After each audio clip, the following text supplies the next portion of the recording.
Hello, everybody. I am Mel Barrett, I'm Rebecca Lavoie.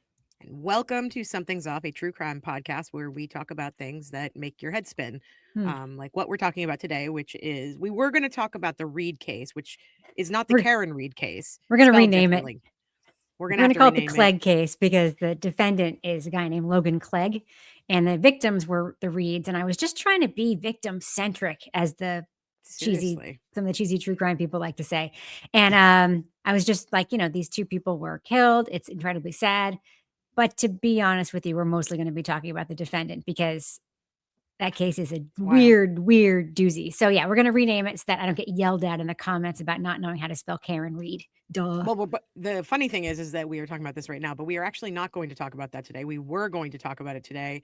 And then a new filing in the Kelsey Fitzsimmons Family and Probate Court hit today. It is Wow. Justin Alain's response to Kelsey Fitzsimmons' last filing, and it is like 60 pages of Okay. mess. It's 38A and I'm a B. writer, I exaggerate. Oh, I exaggerate too. There's a lot of mess, it feels very voyeuristic in many Yes. ways to read. And it also definitely feels very one-sided. Yes. So we're going to be talking about that too. And you're going to be talking about another case, right? Yeah, just briefly, because haven't done any kind of a deep dive on this case. I just have done some preliminary research, but I'm sure most of our audience has heard that in the past few days, a case out of Colorado called the defendant is called Leticia Stauch, is I believe how they pronounce her last name. I had to look it up. She was convicted of murder, and that conviction has been overturned. And so I wanted to touch on that, why it was overturned, the heinous crime that she is convicted of, which I think most people believe that she is guilty of, and why it's important for a Supreme Court or a super court to look at an appeal like this. And if there is an issue with um, standards and practices in the court, that they do their due diligence and make sure that this woman has a fair trial, even if she is a monster, which I think most people believe she is. So we're going to talk about that, and we're going to talk about it on the other side of a very quick 30-second break. Hit it.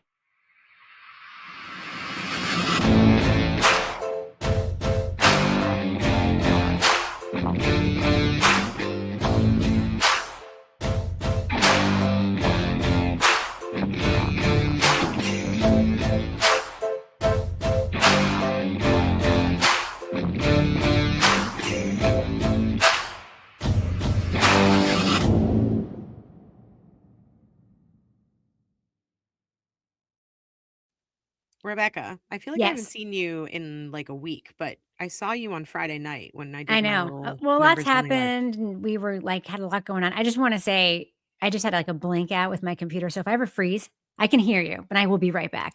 Okay. It's just my stupid laptop. Our tech guy, not Kevin, was going to look at it and he fixed it. And I guess it's going back, but it's not that bad. It's just occasionally like the screen goes black. Anyway, do you want to see a picture of Kevin that I just took? Yes, you I do. do, please. Yes, I do. I just took Kevin this in the picture. kitchen. Look at him with his like with his what do you call it? When you That's a put all the knife. Oh, mise no, en no, no. place. Mise en place. Look at his all of his mise en place is like all organized. I do the same thing. I love it. He loves it. Kevin He and I loves to should do have mise a en place. cook-off. You could.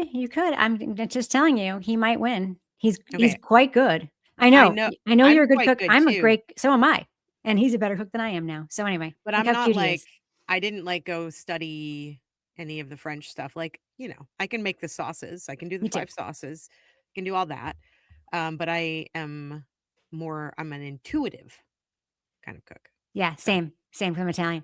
Thank you yeah, very much for this comment, by the way, about my kitchen. I designed it myself and we redid it's it like 5 gorgeous. years ago.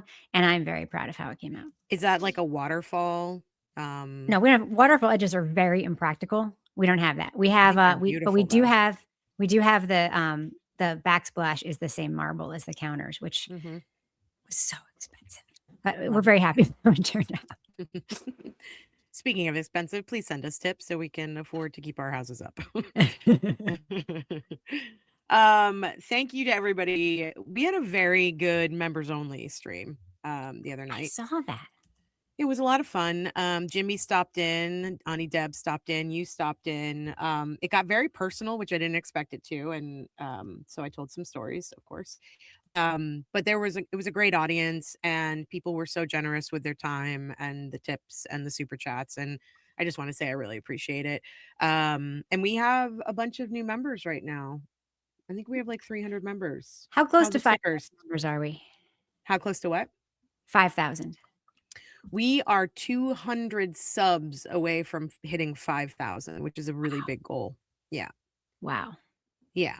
So while you're here, if you're thinking about it, please go like the video, subscribe if you're not subscribed, share it with your friends, comment, help us with the algorithm. Share it with your Housekeeping. friends and tell them to subscribe because we're so close to Yes. 5,000, and that feels like a good goal for us. And then we could go for 10. Just Yeah, saying. crazy, crazy goal. And I want to congratulate our friends over at the Defense Diaries, Bill and Alamada, who may be coming on the show very soon. We've Okay. just started talking about that. I have lots of questions for them because they covered the Richard Allen trial. Like they know that trial pretty like in and out. I think like the way that we feel about Karen Reed. They went. They I think they were they at that went, trial. yeah. Yeah. And they also covered the Leticia Stauch trial, so they know that one really well. They just have a lot of insight into, and they're defense attorneys, which I love. And I'm going to be really happy to have them on the show.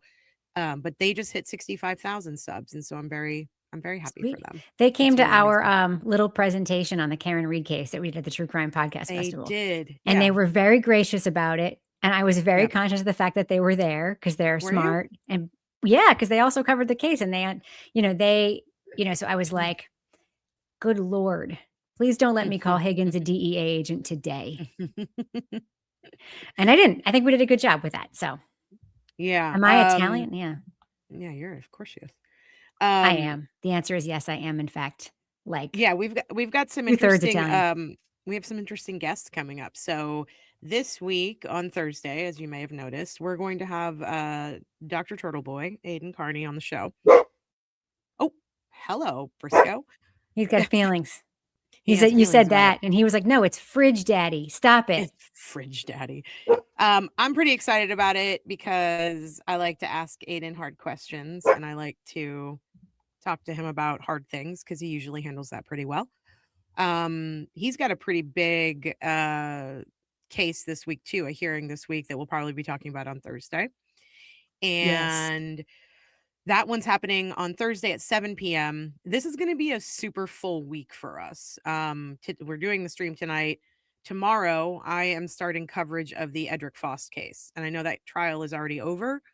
I'm going to start this new little like sub channel on our Something's Off called Retrials with Mel, which means I'm going to be going back over some of the, the bigger trials that I didn't get a chance to watch, and basically watching them and recapping them for the audience as if it's happening currently. I think it's super important to get more eyes and ears on the Foss case. It's really crazy. I don't know if you know that much about it, but I have heard that it's likely a wrongful conviction. People are really mad yeah, about it. That's literally all very I know mad. about it. So, yeah. Yeah, I'm I'm sorry pretty that my sure. dog is making your dog's bark. He's in the mudroom. He will come down. I'm sure someone is just walking by our house with another cute puppy. So, Yeah. So that's happening. So I'm going to start that on Tuesday. I'm going to do it daily until the trial is over. So it'll be Tuesday, Wednesday, Thursday, Friday this week, and then probably through next week. And then, so I'll do that on Thursday, and then Thursday night we'll have Turtle Boy on. Friday, yeah, I'll be doing the Foss. So we're gonna have 6 streams this week. you're doing 4 of them. Who Yeah, knows? I I'm might be gonna. able to join you for another 1 or 2 No, because I'm doing all 6 of them. no, I know. You're doing 4 that I'm not doing is what I meant to say. Oh, but I would love for you to come on if you have time Yeah, to I talk would about the love Foss to. case. Let's just stay in touch because I do have some time Wednesday, Thursday, Friday, Saturday, Sunday, Saturday. Wednesday, Thursday, Friday, Saturday, I have some time because my husband is going to umpire camp. Maria said, I don't believe it was the wrong conviction. What happened was that one of the prosecutors was related to one of the jurors or one of the deputies. That's the different case. That's the Leticia Stauch case, not the Edric Faust case. But yeah, the judge, Missy, said the judge was awful, and she was like Bev Canoni on steroids, or the McCarthy Neiman. Like that, like somewhere between Bev and McCarthy Neiman was the That judge witch. on the Faust case. Yeah. So that's what's happening. That's the schedule for this week. We also have we have the Whack Job merch out, which right now anybody can get 5% off, I think, for another week. And then members get 15% off. If you are not a member and you'd like to get 5% off, the code to get 5% off is new merch. And I've put out a post for the members so that they know what their code is to get 15% off. Sweet. Yeah. Do you have anything else for housekeeping? No, I did send another batch of stickers. Oh. I'm out of stickers officially. I need to order some more Uh-oh. stickers. I'm officially out. So if your name's on the list and you don't receive them in a week, that means you will be getting whatever next batch I order, and I will stay on top of it. So yeah, I'm just kind of figuring out what to do. People didn't like my your gut what? doesn't mean shit Oh, right. sticker, because it had a picture of I used a ladies bathroom icon. I Mhm. love the design. People were like, yes, but women have to trust their guts. I'm like, I don't want to get into a debate about what this stupid sticker means. So Mhm. I'll just pick something else. I mean, I thought straight bears was going to be way more controversial than it was, honestly, but I don't know why. I mean, I put Whack Job stickers on the website, but we don't have nice. those for Sweet. the new member stuff yet. But yeah, so stickers coming out, and oh, hey, thanks for the tip, Jody. Appreciate you. Thanks for the tip, Jody. Jody will Um, answer anything you want now. I'm just kidding. We'll answer any of your questions, but Jody will be extra careful answering yours now that you I sent us am a tip. thinking about adopting what Turtle Boy does, where he does like the donations or Cash App or whatever he does, and we'll read whatever you send us. Literally whatever. I don't know if I'll do it every time, but I'm thinking about doing that Yeah. because who You'll knows what people will literally say. read anything. Anything, Anything. which could Yeah. I be like when people something. send it, give him like $1 and like make him read an insult about himself. That's always my Yeah, favorite. yeah, yeah. Yep. So, Yep. all right. Well, I say since the Leticia Stauch, do you want to start with Kelsey or do you want to start with Ellen? Kelsey's gonna take some time. Okay, And so you let me said go this, you through. said you can tell me about this one in a few minutes. So Yeah, yeah, I'm easily. gonna let you listen. I'm gonna let you tell me about that. Okay, so Leticia Stauch conviction reversal. This was a 2020 murder of her 11-year-old stepson, Gannon, which is really sad. Leticia reported Gannon missing in Colorado, missing from home in Colorado. His father, Al, was deployed with the National Guard at the time, so it was just the two of them home. And the trial, well, I should say, she basically misled investigators for weeks about where this little boy was. And eventually, his body was discovered, sadly, stuffed inside of a suitcase under a bridge in Florida. So, the way that happened is she, like I said, she misled the investigators. She was saying that he had had a bike accident. He was at his friend's house and he never came home and blah blah blah. And they were just trying to figure out what was going on. Once they finally found the body, they found DNA, obviously, and they figured out that this is pretty brutal what she did to him, and I feel awful talking about it, but it's the truth. She attacked him in his bedroom, stabbed him 18 times, blunt force trauma to the head, shot him in the jaw with a handgun, and then put his body in a suitcase and drove around with him for weeks in her car looking for a place to put him until she eventually rented a van, put him in the van, drove 1,300 miles to Florida, and dropped him under a bridge in Florida and left him there and went back to Colorado. When they found his body, a maintenance worker who was out by the bridge found his body. She was arrested. He was found in March 2020. She was arrested in March 2020. The trial lasted 5 weeks. She put on an insanity defense. They said that her defense said that she had a psychotic break and she suffered from dissociative identity disorder from childhood trauma. And she thought she was fighting a quote unquote demon, not her stepson. The prosecution said it was premeditated because of how she tried to cover it up. So they're saying. On May 9th, 2023, a jury convicted her on all counts, first degree murder of a child by a person in a position of trust, and the judge sentenced her to life without parole, or LWOP. April 2026, this month, a couple days ago, her conviction was overturned because of juror conflict. And she is now going to get a new trial, which is nuts. So specifically, the legal error it happened during jury selection. and it was regarding a juror's conflict of interest. So I'm just going to tell you what the statute is. Colorado section 1610(3) mandates that a trial court shall sustain a challenge for cause if a juror has specific relationships with parties or attorneys or up to a third degree relationship. So one of the jurors, we're just going to call them MB, disclosed that his son-in-law worked as a deputy DA for the same office as the lead prosecutor, Michael Allen. And basically there was a lot of debate about the third degree relationship because he just worked in the office as a deputy DA. Still, that's pretty big to me. And one of the arguments. Wait, can you describe the relationship again? Yeah. So, one of the jurors, his son-in-law, was a deputy DA in the lead prosecutor Michael Allen's office. So basically a juror that has a secondhand connection, a pretty strong secondhand connection to the prosecutor in the case, sat on the jury, deliberated, and convicted in favor of the prosecution, if you look at it that way. Oh, sweetie, no, thanks for gifting 5 memberships. You're the best. Thank you. One of the arguments from the state was that the state said they weren't actually sure that this specific juror even deliberated. It's like it's impossible, right? Sorry, I was muted because there's a fan noise in the background. It'll be done in a minute. That's weird. What do you mean didn't deliberate? That's what they said. They're not sure he even deliberated. Was he wasn't an alternate? He was a deliberating juror who He was didn't the deliberating juror. That's what they're saying.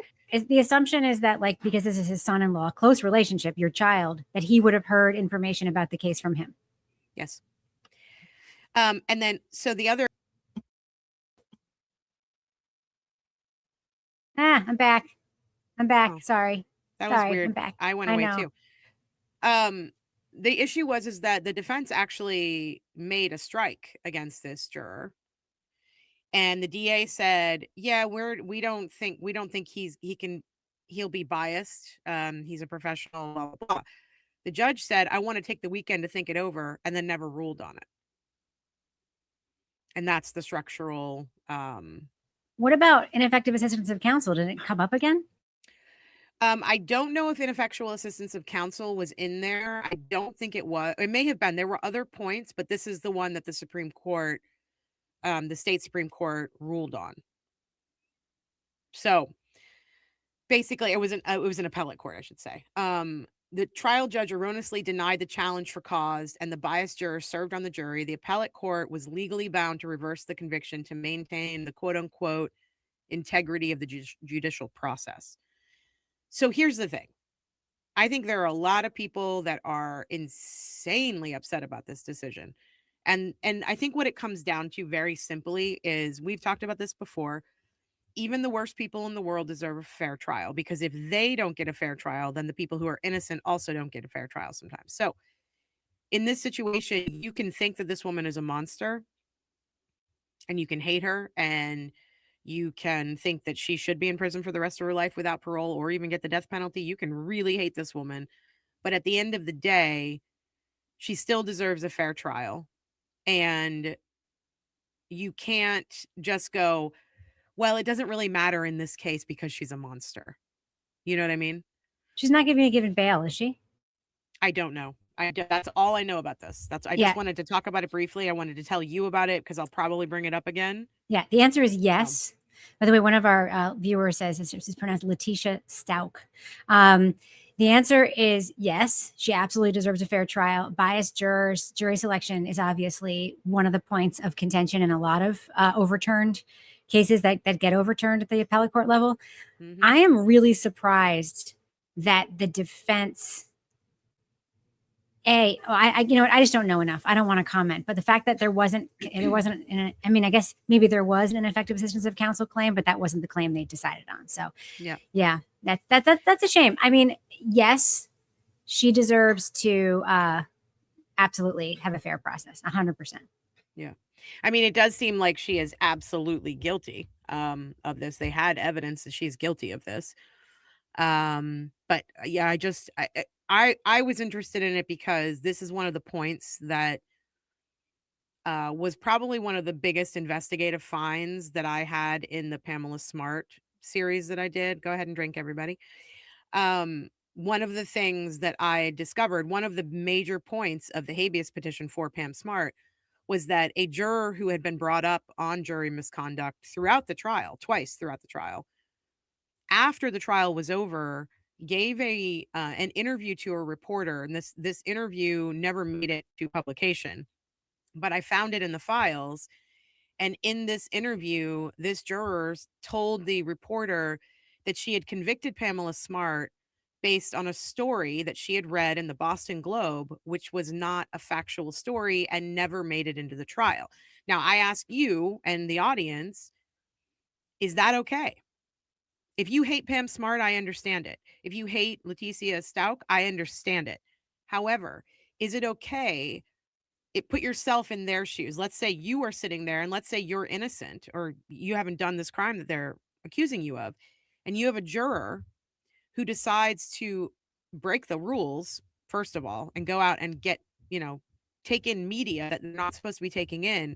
And that media tells this juror that Pamela Smart is accused of and guilty of a different crime that never existed and that was never put in front of that juror. And she is admitting that she found Pam Smart guilty because of that news article. Is this the same juror who made those tapes? No, different juror. So this also is bad. Also, there were 3 jurors. There were 3 major juror misconduct pieces to this trial. And one of them was that, so Charlotte Jeffs, who is the juror that I'm talking about, in the jury pool before she was ever picked for the jury, other people in the jury pool reported that she was already telling everybody that Pam Smart was guilty and that she hated her and she was a whore. That person saying those things in front of other jurors, potential jurors, made it on the jury. The judge dismissed those claims, gave her a slap on the wrist and said, "Don't do it again." She continued to do it in the jury when they're not supposed to be deliberating. And then another juror was in a local bar in Hampton or Seabrook, I can't remember.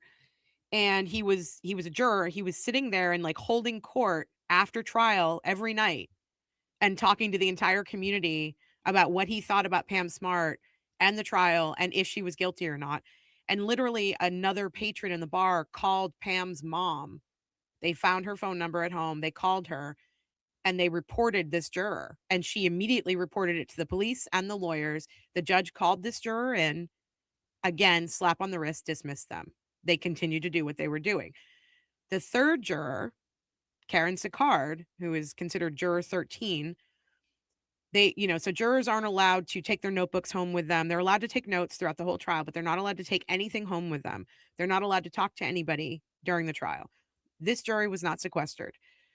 Karen Sicard, to get around that and to help herself, I think, went home every night and she would take a bubble bath. And while she was in the bubble bath, she would record her thoughts about the trial every day. Now, my initial thought is her family can probably hear her. She had like a teenage daughter. So, that's minor, I think. But she recorded her thoughts. And in her thoughts, she says, I'm a not guilty if not for the wiretaps. And the wiretaps are another part of the habeas. So I ask you again, if you are sitting there charged with a heinous crime that you might be on either getting the death penalty, life without parole, life with parole, doesn't matter, 25 years, would you want any of those jurors sitting in your jury box? No, is my answer. So this is really interesting because we saw jurors get dismissed in the Karen Reed case for these accusations that were similar but never borne out. And it's almost like, there are ideas about how to get a juror off. But I think about the fake story. I mean, the main fake story that circulated about Karen Reed, initially it was the camera across the street that was talked about right after her arrest. I think the biggest fake story that was planted successfully by the likely perpetrators in this case was that what she was alleging was a so-called conspiracy theory, thereby making it seem out there. I mean, this is a Morrissey thing. This is a McAlbert thing. Making it seem out there, making it seem fringe, making it seem unlikely. It was not a conspiracy theory. It was an alternate theory of the crime that involved people not admitting they did the crime. That's not a conspiracy. I mean, it technically is a conspiracy, but calling it a conspiracy theory is a derogatory label. Everybody knows that. And that was not that was a very successful piece of messaging, because it's still, when you talk to people who don't know anything about the case, that's what they'll say. Yeah, exactly. Yeah, so I just want to make it clear that everyone deserves a fair trial. And I think that the jury system is so flawed right now. Probably always has been, especially in southern states where people of color are, oh my God, Stewie. Sorry, old ass Wheaton Terrier was breathing onto my lap. Oh, buddy. Look He's at like, him. hi. He's Hi, like, everyone. I am so tired. Life makes me tired. Yes. I only slept You 20 hours so far today. know, Ugh. like, I'm thinking about the Faust trial. That's what's on my brain right now. And I'm thinking about that jury, and I want to know what the racial makeup of the jury was, because this is the Deep South. And there's a black man on trial for murdering and sexually assaulting a white woman. And so my instinct is that the jury is skewed already, automatically. And in a trial like, at the time, Pamela Smart, the community was skewed against her automatically. And then you have someone like Leticia Stauch, who very obviously committed this crime, and in fact is saying, I did it because I was insane. So she did it. There's no doubt she did it. A jury convicts her. And, in those other two cases where there should be some, thought about the jury and some looking into the jury, those two cases are the ones where the right thing isn't happening. And here it's like, well, here we are. So I wanted to bring it up because I probably will be updating on it. I think it's really fascinating. It's one of the things I wanted to talk to Bob and Allie about. So that's what I have. But I know that I'm curious about, I just want to, I think that people sometimes bristle. I'm sorry, the fan was almost done. People sometimes bristle. I can't hear the fan. Oh, good. I'm glad. So sometimes people bristle who, don't understand the data when you talk about an all-white jury being more likely to convict a black defendant. The data actually bears that out. Right. And black jurors are not more likely to acquit black people by and large, but white jurors are more likely to convict people of color. That's just like the data bears that out. Again, I will point to an excellent podcast, In the Dark, season 2, the Curtis Flowers case. A man was in Mississippi, was accused of killing 4 white people in a furniture store. He was tried 5 times and with hung juries, and the prosecutor was going for a 6th. And he was striking jurors because they were black. And that case made it all the way to the U.S. Supreme Court. And Brett Kavanaugh wrote the opinion that turned over his that actually made it so he wasn't going to be tried again. So Brett Kavanaugh, I guess, wrote a paper in law school about striking black jurors and stacking black jurors by racial component, like making them white. And he cares a lot about this issue. So there's a lot of settled law around this that I think people, I hope folks understand. I hope folks don't think that it's some sort of dog whistle or some sort of, racism against white people to say that, because the data actually bears it out pretty strenuously. Yeah, for sure. Jess says, like convicting Karen Reed based on the false news story that there was Ring video of her hitting John O'Keefe. I don't think it was Ring brand though, right? It was, we got corrected. No, it was surveillance, some brand. kind of, yeah. Like, and then not Aura, Ola, some other weird, it was a Temu Ring situation. Like that. Yeah. Jess also said, if I recall correctly, I believe only 1 black juror for Faust and 2 were alternates. Yeah. That's a big problem, I think, especially in the South. I mean, we've had white juries convicting black men and women for decades. And it's time that the jury system really reflects, the diversity of our communities. So Arlo, aka Temu Ring. I mean, it might be better. Don't get me wrong. I don't know.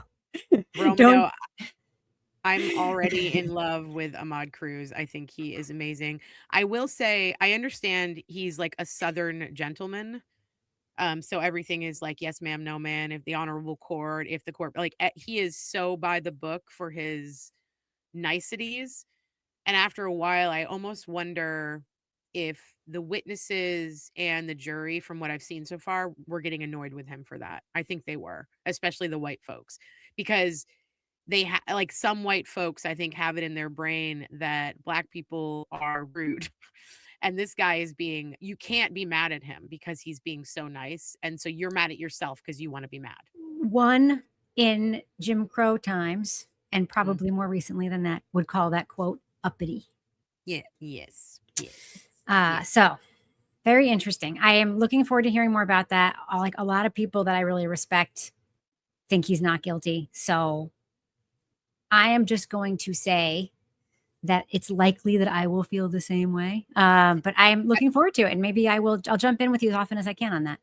Cindy brings this up because what the thing I haven't told you about this is that the defense is going hard with a third party culprit, and I believe that they are right, at least about there being another person. I'm not convinced totally yet that it was the ex-boyfriend, because there were two other options, I think. And I was watching some TikTok, someone who lives in the community, who actually knows Edric Faust, who was in the courtroom, who said that there's a rumor that's been going around for years, that because this is a 25-year-old case, the Edric Faust case. And there's a rumor that's been going around for years that it was actually she worked at this law firm. She was in law school, the victim. And there were rumors that she was dating one of the lawyers at the law firm. Hmm. And the rumor in the community is that it was actually him. It's very much like an Adnan Syed case.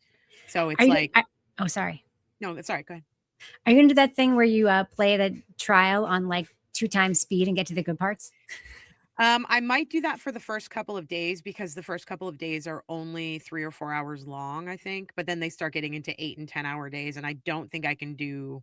I think I'll have 4 to do times speed. recaps. Yeah, I think I'll have to do recaps on this, because I've already watched the first 3 days, and I've listened to a little bit of coverage from other people. But yeah, it's a really interesting case. The courtroom is so strange because I'm so used to like New England courtrooms, or Which can like also be very strange.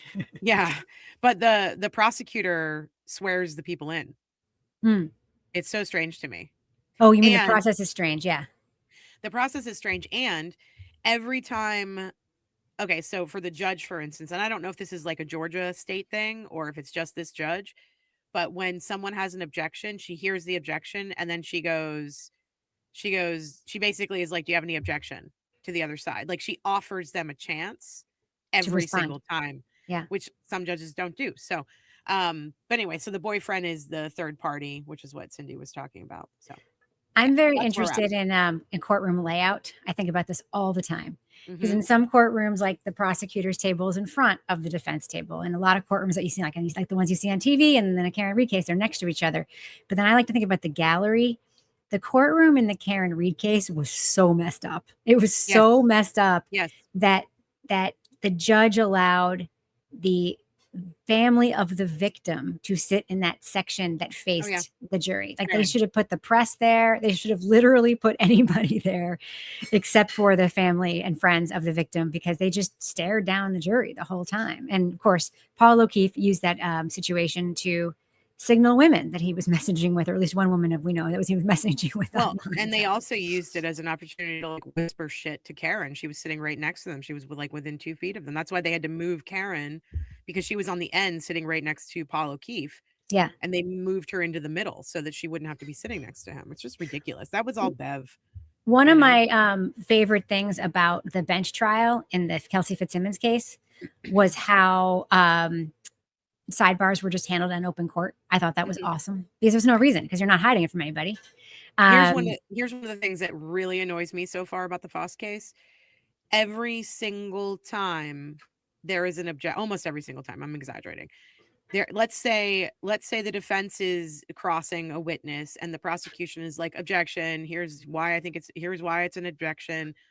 And then Ahmad Cruz, who's the defense attorney, is like, well, I have a motion. And then she sends the jury out. She sent the jury out every 5 minutes. It was like, okay, go send the jury out. Don't talk about the case. And then she listens to them. Sometimes they do a voir dire of a witness right there. And then the jury comes back the cross-examination goes on for another 5 minutes, and then another thing pops up with instead of doing like a sidebar and keeping the jury in, she sends the jury out every time. And I'm like, you got to, the jury must have been so fucking frustrated. Well, if you're a juror, and you aren't us because you haven't like watched a million trials, or you haven't like, you don't know a lot about the criminal legal system, because most people don't, except for what they see on television. Yeah. When there are a lot of objections that lead to them having to leave, Yeah. they believe something is being hidden from them. They believe that the reason is because somebody did something wrong and it's being hidden from them, or somebody, you know, that's the impression that leaves. So when are you going to start this coverage again? I'm going to start it on Tuesday or tomorrow at noon. I wanted to tell you one other thing, and then we can talk about Kelsey. With the Faust case, there were somebody put this in the comments, and I wanted to make sure I mentioned it. But Pimabo says that pretrial decisions made a huge difference in the direction of things. I'm looking forward to getting a second look at things. What they're talking about in this comment is one. Did you hear about Ahmad Cruz getting? No, I haven't heard anything. He gets held in contempt in opening statements and gets charged $1,000. He gets chastised by the judge. He's told that he's going on tantrums, and the prosecution, the DA, is the one who's like, I think you should hold him in contempt, and she does. One of the reasons she holds him in contempt is because in pretrial, there's a 412 motion. 412, I don't know if it's federal, if it's across all states, but in Georgia, it's the rape shield law. And he, in the opening statements, had started to talk about Tara, the woman who was murdered. The victim? Yeah. He started to talk about her other boyfriends. And the judge, wait, this is the crazy part. This is what the whole case is built on, this mess. Yeah. And it never gets cleared up as far as I can understand. Yeah. Basically what's happening. So then the prosecution objects in the middle of opening arguments and is like, we've gone over this. You've told him so many times. I think it's time now for him to be held in contempt. He's not allowed to talk about this. Here's the problem.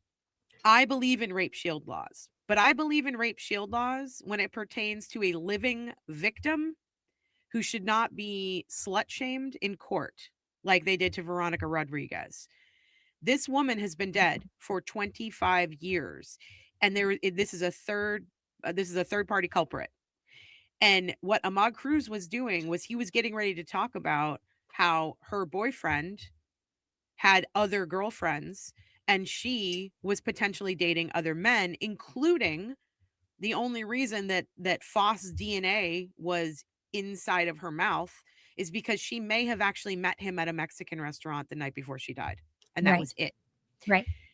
The judge treated him like a child, chastised him in front of the court, and then was like, I've told you this twice, and now I'm holding you in contempt. The issue is the judge also said, you never filed your 412B motion. And he's like, yes, I did. And she said, no, you didn't. And he actually did. Yeah. So I largely agree with you with the rape shield law. I think that it's a sword and a shield. It's one of those ones, well-intentioned, and then gets used to prohibit people from having a fair defense, even with living victims a lot of the time. So one of the books that we wrote was about the Seth Mazzaglia case. He was accused and convicted of killing a girl named Lizzie Marriott, a woman named Lizzie Marriott. And there is some evidence in that case that has never been allowed to be admitted. Yeah. And the parents have been really staunch advocates for this evidence to not be admitted, and it was never admitted. And I remember that. Seth Mazzaglia appealed his case to the New Hampshire Supreme Court. The appeal was denied. This is a case of the defendant claims BDSM gone wrong situation. And of course, then they took the body, put it in a suitcase, and threw it in the ocean. So there's that too. But that's actually not a crime, believe it or not. That's not a felony in New Hampshire. But live free or die, motherfuckers.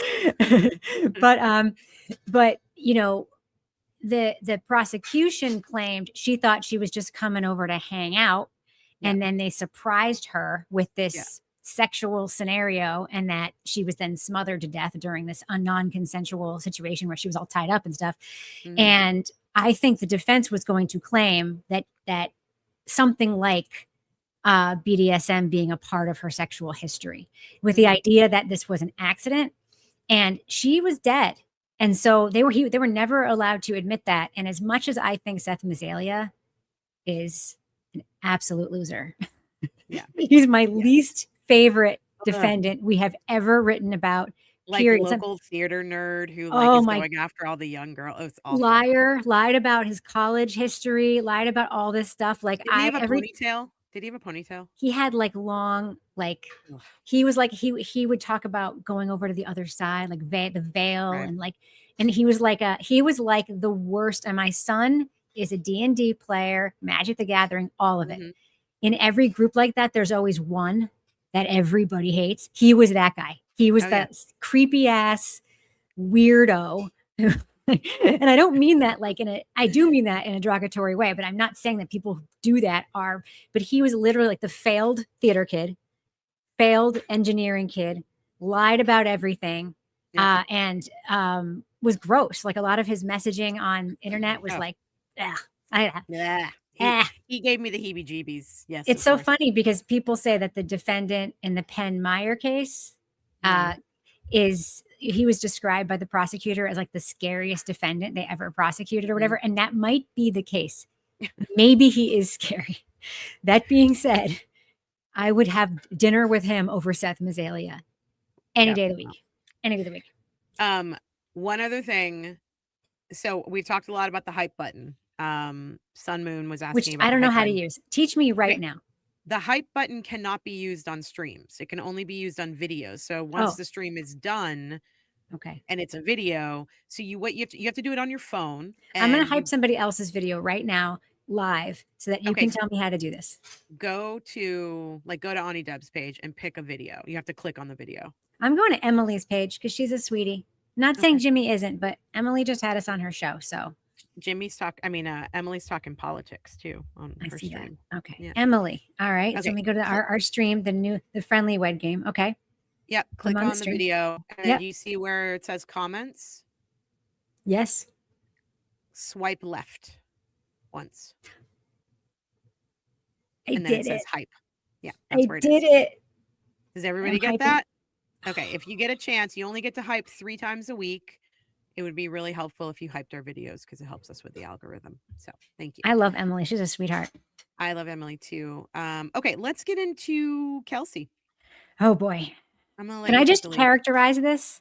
Absolutely. So there were actually 2 motions that came out today. One of them was, this is the probate and family court case. This is a civil case.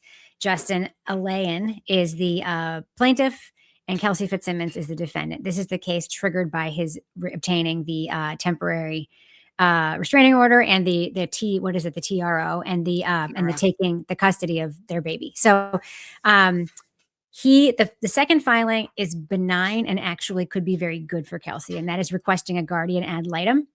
The only issue is that he's requesting that Kelsey pay for it, I think. But like the guardian ad litem is basically a child's. Sometimes it's an adult with developmental disabilities, but it's a child advocate in the court process. So if you're going through a really nasty to custody battle, like over a divorce, you can basically have a guardian ad litem, which makes an independent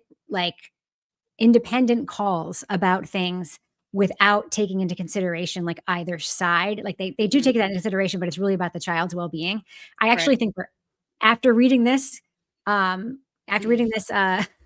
motion, the verified motion for further temporary orders, I'm 100% sure that a guardian ad litem is absolutely necessary in this case. And I am really glad they asked for it. But the problem is that usually the person who is the defendant in this kind of case is the person who has to pay for it. Yep.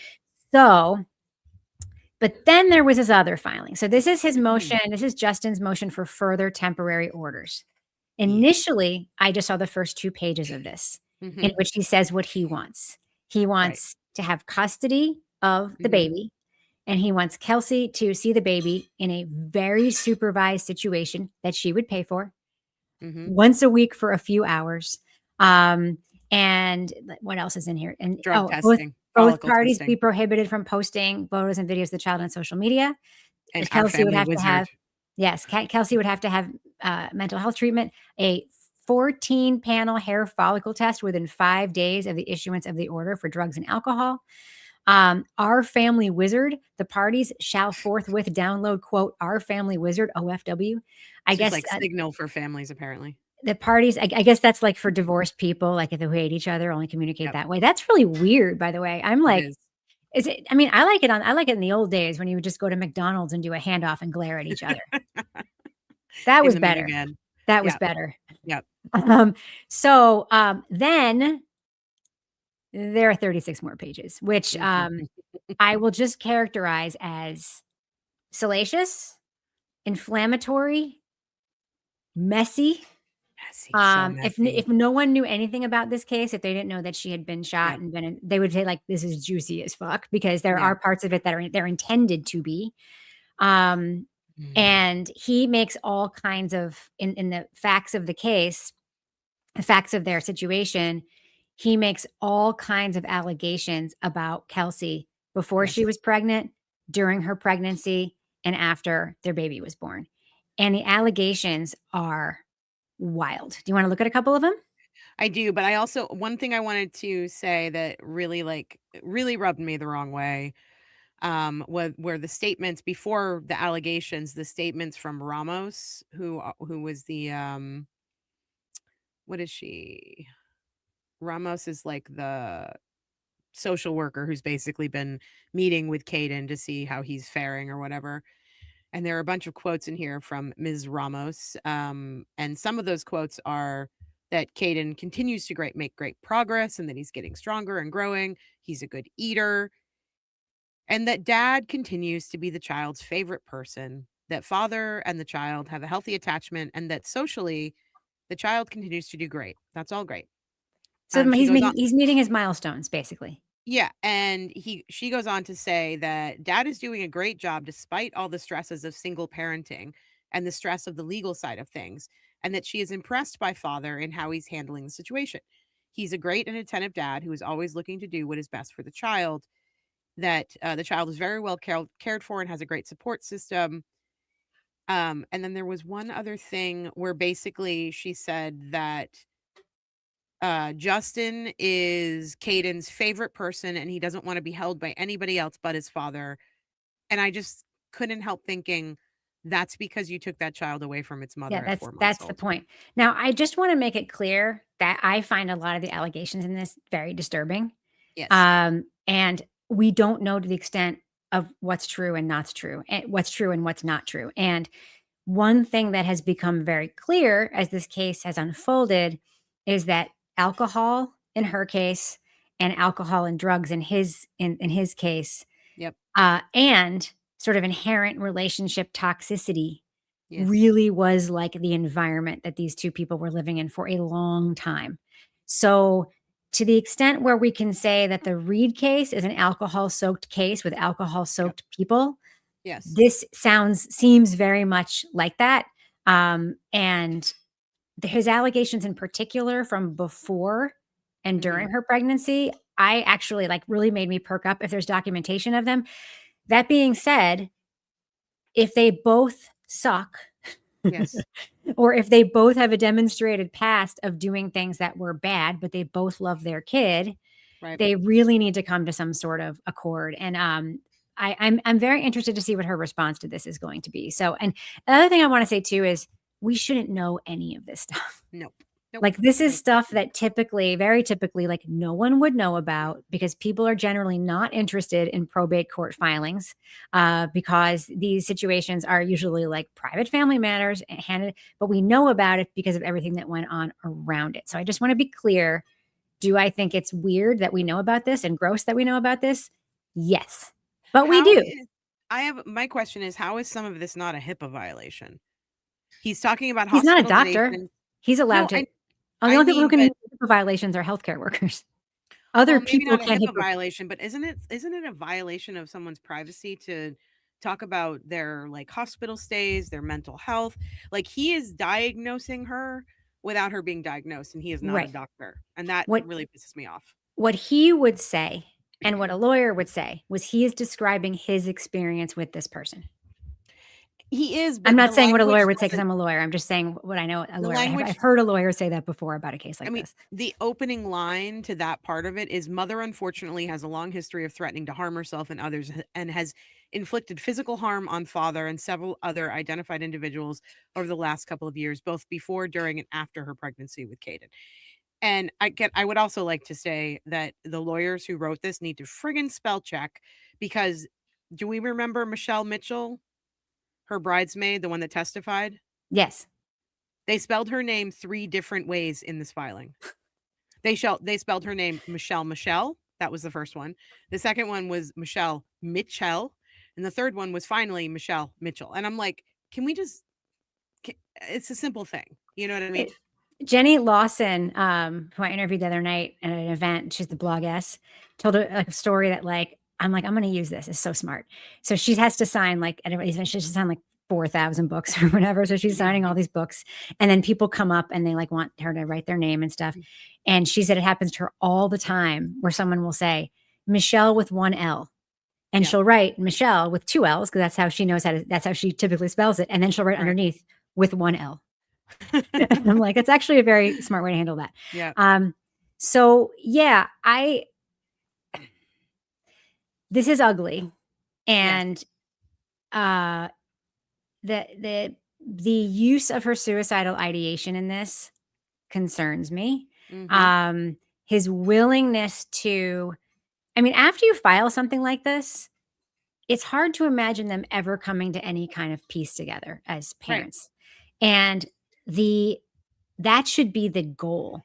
Your ultimate goal, even if you hate the person that you're breaking up with, even if you hate them, unless they are, and this is what he's accusing her of. He's accusing her of being dangerous. If it's a spousal abuse situation, a verified, demonstrated, adjudicated spousal abuse situation, if it's a clear spousal abuse, it's one thing. Both of these people seem to be messy. And the goal should be, and this is what the guardian ad litem will likely say, the goal should be reaching an accord so that the baby, Caden, it's Caden, right? The reason I don't say his name is because that's one of those weird modern names that I'm not into, but that's not his fault. He's just a baby. It's a tragedy with the EIGH at the end. So that should be the goal. And that's what the judge will likely say. The goal should be you guys reaching an agreement. The problem is after you file something like this, and after she went public with the breaking into the house video, can you imagine a world in 10 years? You know how on soap operas, somebody will kidnap something, somebody hold them at gunpoint, steal their baby from their stomach, and then 10 years later, they're really good friends, as is happening right now on General Hospital with Nina and Ava. But in a soap opera land that in 5 years, it's going to be this never happened. That's not real life. In real life, it is what happened. This child is going to, in 10 years, be 10 years old, and his entire entrance into this world and all the mess that surrounded that entry into this world is on full display on the internet, which is forever. And he can go back and see how his mother and father acted toward one another. Yeah. And that's awful for that kid. I will also say that I know these people are young. I know they were young when this happened. But my friends, these are what are called red flags. And they should never have gotten to the point where there was a child being born. Because if some of this stuff was happening before they got pregnant, they should have never stayed together or created a life or even contemplated getting married. Yeah. They both sound very unhinged, very violent, I just am like, can we not do this anymore, people? Yeah. Yeah. He included this letter that she wrote to him. I know, yeah. Where she's essentially bearing her soul, basically saying, I've been navigating the emotional world, physical challenges of postpartum. It has changed me as a person. And here she's sharing some optimism, right? Yeah. And I guess it's this last line, you are my soulmate in this lifetime and the very best daddy to Cade. They attach that as an exhibit. There's a couple of things in here that I had questions about. So he says in 2018, she was arrested and charged with intoxication and disruptive behavior, which she pled guilty to. She was also charged with malicious conduct by a prisoner in connection with this arrest. And it was a result of mother spitting at a police officer while in custody that charge was dropped. How'd she become a police officer? I have a question about that. Don't you? Yeah. How did she become a police officer, if That's that's right. true? And in 2019, she was charged with simple assault against a male victim with which she had a personal relationship with, which she pled guilty to. Part of her condition of release was she was to abstain from alcohol. And yeah, so I don't know. I don't know if it's just like, I just don't know how that works. Upon information and belief, the mother attempted suicide in high school. That's a shit thing to put in there, in my Yeah, it opinion. is. Upon information and belief, the mother physically assaulted two of her former boyfriends, Evan Ferrier, who worked for the Massachusetts State Police, and John Minotti. So do you think those guys are going to testify? Maybe. Here's one that's like wild to me. Upon information and belief, now keep in mind, this is before they were engaged and before she was pregnant. In February of 2023, the mother punched her friend and bridesmaid, Michelle Mitchell, in the face. Do you see how it's spelled? Yes. Michelle. Michelle. Now, keep in mind, her deposition was taken on March 12th, 2026, so years later. So September 5th, 2024, mother stood directly beside father while father spoke briefly with a female neighbor. It was a friendly, harmless. Doesn't this remind you of the Aruba incident? A friendly, harmless conversation. Yep. During the drive home, now mother is Kelsey and father is Justin, to be clear. I just want to say, sorry to interrupt you, but I want to say, based on this event here, what we're talking about in Bethel, Maine, Kelsey said something very different happened. Kelsey said that she had had a lot to drink and that she was going to bed and she was hoping that Justin would call it a night because he was also out of control. He was also doing shrooms or whatever drugs he brought with him. And she says they were in the bedroom and she was begging him to stop doing, to not do any more drugs. I think this is a different incident. In Bethel, Maine? Yeah, this is on September 5th, 2024. It's a different incident. And what he's alleging here is that my understanding is that it sure looks like a different incident. That after the event, mother drove the parties home. So he was in the car also. And we know that her mother drove her home from Bethel. So I thought you were getting into, because he does go into detail about the night that happened in Bethel when she like kicked her bridesmaid and all that stuff. And then jumped in the car with her brother. Allegedly. So when we get to that part, I think it's really important to say that Kelsey has a very different story about what happened that night. Yes. After the event, mother drove the parties home. During the drive, mother being Kelsey. Mother is Kelsey. Father is Justin, to be clear. Mother, who was pregnant at the time, became enraged, accusing father of excluding her from the conversation and of allowing the female neighbor to place a hand on father's arm during the conversation. I'm obviously telescoping this because it's very boring to read out loud, to be read out loud to, and you can read this for yourself. They're saying mother started accelerating at extremely dangerous speeds, reaching upwards of 110 miles an hour. She yelled that he was an asshole and he, quote, better find a new place to live. So he's saying that she put their lives and the life of their unborn child in danger. So don't worry, I'll put it up here again. Okay, here's one I also think should be off limits, in my opinion. They went to Croatia. Yes. Mother was repeatedly expressing frustration and anxiety about being 3 months pregnant. She felt that because she was pregnant, she was being excluded because she could not drink alcohol or participate in some of the group activities. After dinner that evening, the parties and father's parents walked back from downtown to their Airbnb. Upon arriving, they all went to their respective rooms. Mother said she was tired and wanted to go to bed. He wanted to go spend some time with his siblings. She said, I don't want him to go, and voiced concerns that siblings and father were going to talk about her. Do you think they were going to talk about her? Yes. I would normally say, who knows? We can't know. But based on the behavior I've seen in this family, I'm like, they probably, and you know what? When he was with her family, they also probably talked shit about him behind his back because. Yeah, everybody talks shit about everybody. I mean, if that's the case, if that's what he's saying and that if that's true, she was just being paranoid because the problem is that when you're in a relationship like this, you're insecure about everything because you know it's not going to work.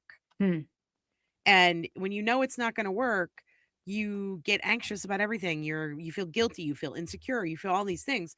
Excuse me. And, it's just like, I don't know. but somebody brought up a really good comment. I just had it up on the screen. Oh, sorry.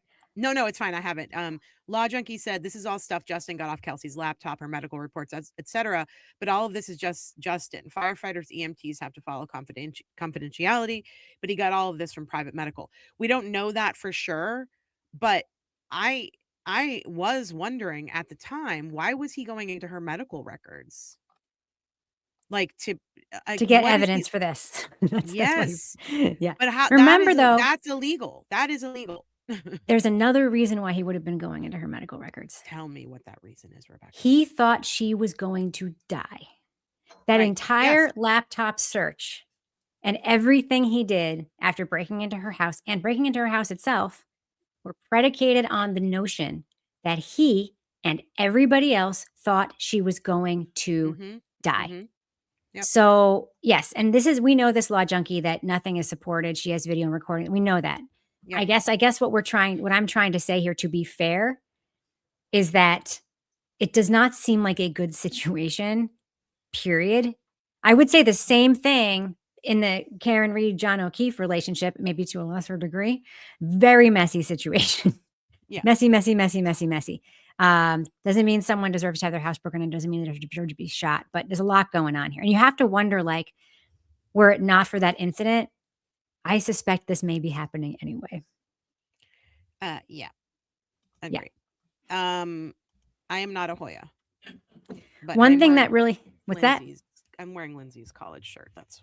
Lindsay went to Georgetown. What a smatty. She is a smatty. That was her grad school. Yeah. Wow. Grad school even. Wow. So one of the things that's interesting to me about this filing is that, and granted, we haven't seen a response to it yet, so we don't know how that will be also worded. We have seen some stuff from Kelsey in previous filings, but we haven't seen the response to this.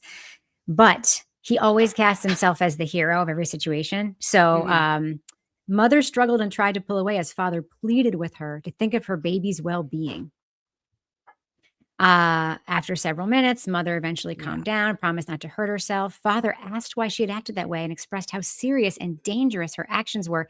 He continued to try to comfort and console mother. After some time had passed, mother finally agreed to lie down and rest. Father remained in bed next to her, deeply disturbed and unable to fully process what just happened. It's like a movie script that he's written for himself here. Oh, yep. But can we, in this moment in time, oh, shit, sorry. At this moment in time, I just want to play really quickly a bit of audio. So that, because what he is saying in that moment is he's pleading with her about her child and, think of the baby and all this stuff. Think of the baby. And what about the baby? It doesn't seem like he has proof. So I want to play this because this is where we do have proof. Hold on a second. I love how good we are with getting to their media up now. Such a fucking terrible person. All I came up here to do is to fucking be with you and maybe fucking have any indication of fucking kissing it. Nope.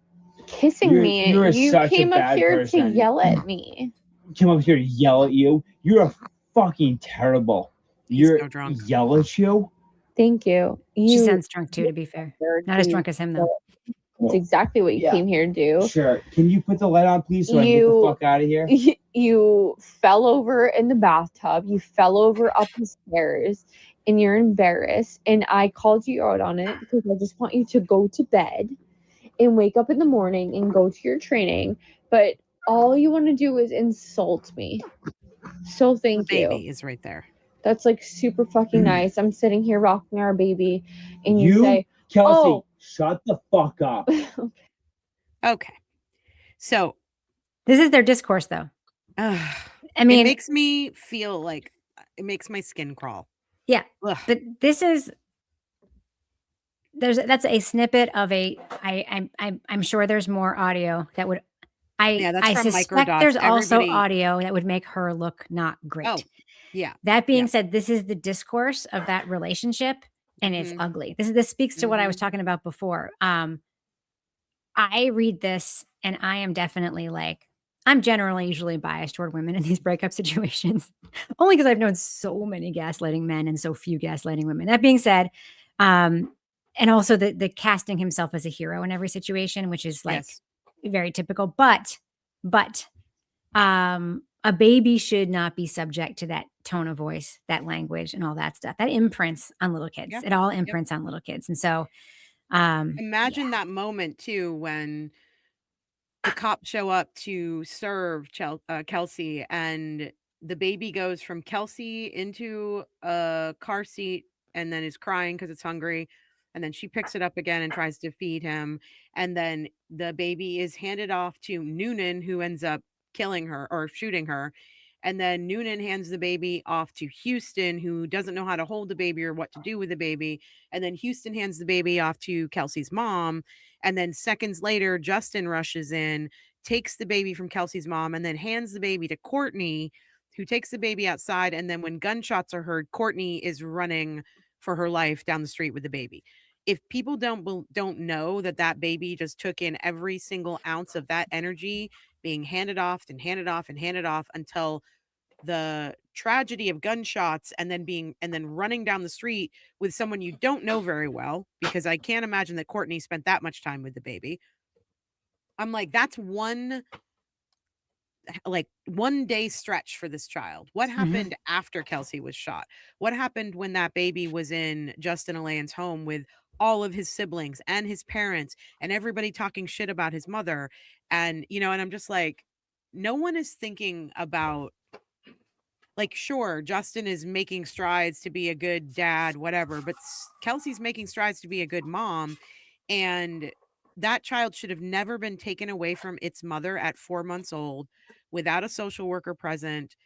And it just shouldn't have happened. It shouldn't have happened the way it did.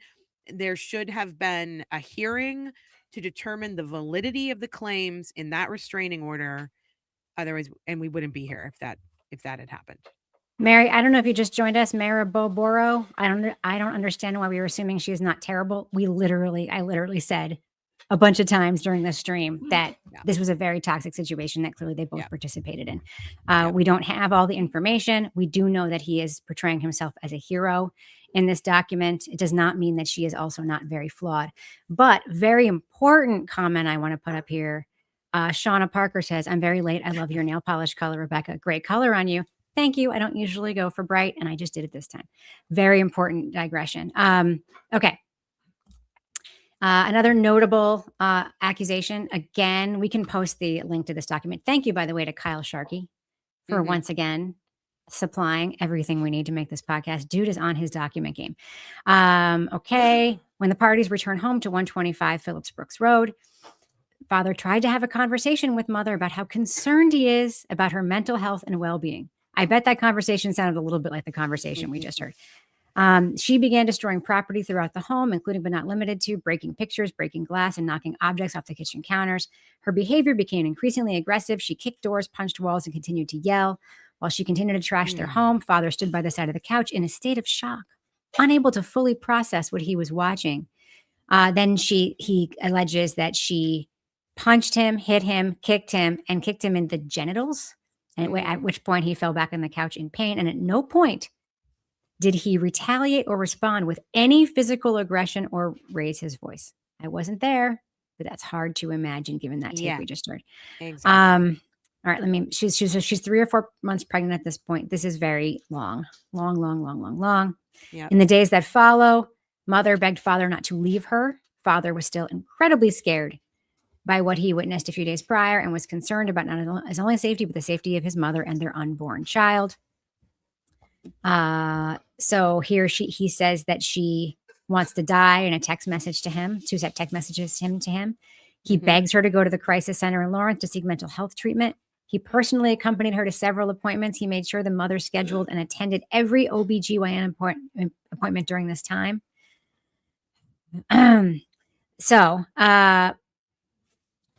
This is an accusation here. Another car. Apparently, my dog is panting very loudly. He's very old. Apparently, a lot of shit went down in cars in this relationship. Yeah. Here's another car accusation of her escalating, driving erratically. Father continued to beg mother to slow down. December of 2024. Father was in Mexico I love foreign trip stories. Father was in Mexico attending his best. By the way, these people went to Croatia and Mexico and had a Range Rover. Their life is on the surface would not seem that bad. Right. Another example of the father witnessed his mother concerning behavior during her pregnancy on or about December 14th and 15th, 2024. He was in Mexico attending his best friend's wedding. She was 6 months pregnant at this point.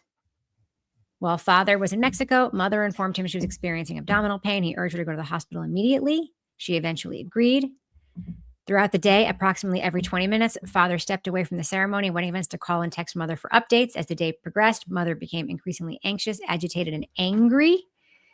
During the phone call on her way home, mother yelled at father, belittled him, became emotional. After enduring verbal abuse for over 40 minutes, father told mother he was happy that both she and the baby were okay, but he needed to end the phone call and he would talk to her the next day.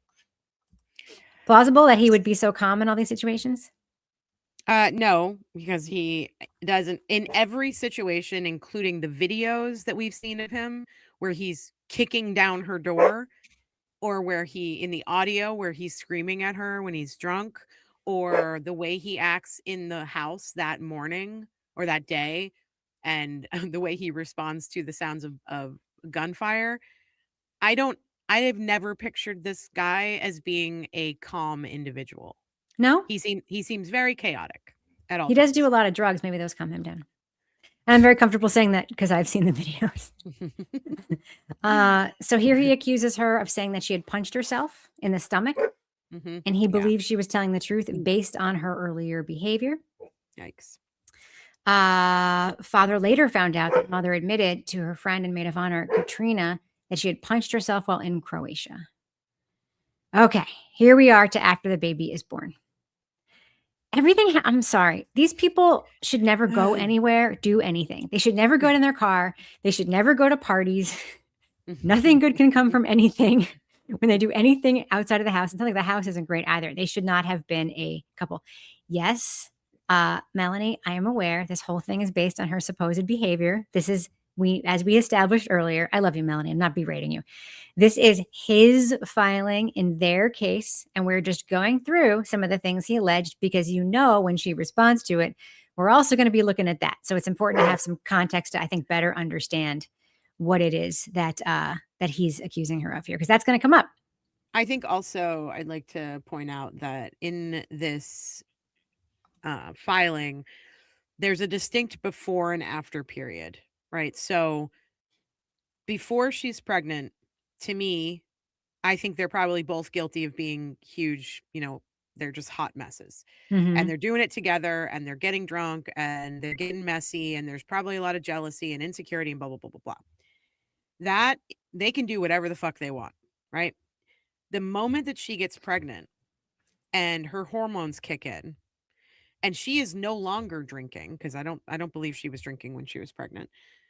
We don't know that, but we don't believe it. We just don't think she would do that. Or have you seen documents about that? I don't believe it. I think that once we get to the place where she is starting to be depressed and have postpartum and her hormones are raging, I think that we have to separate those two phases of what happens in their relationship, because she probably was undiagnosed for a while before.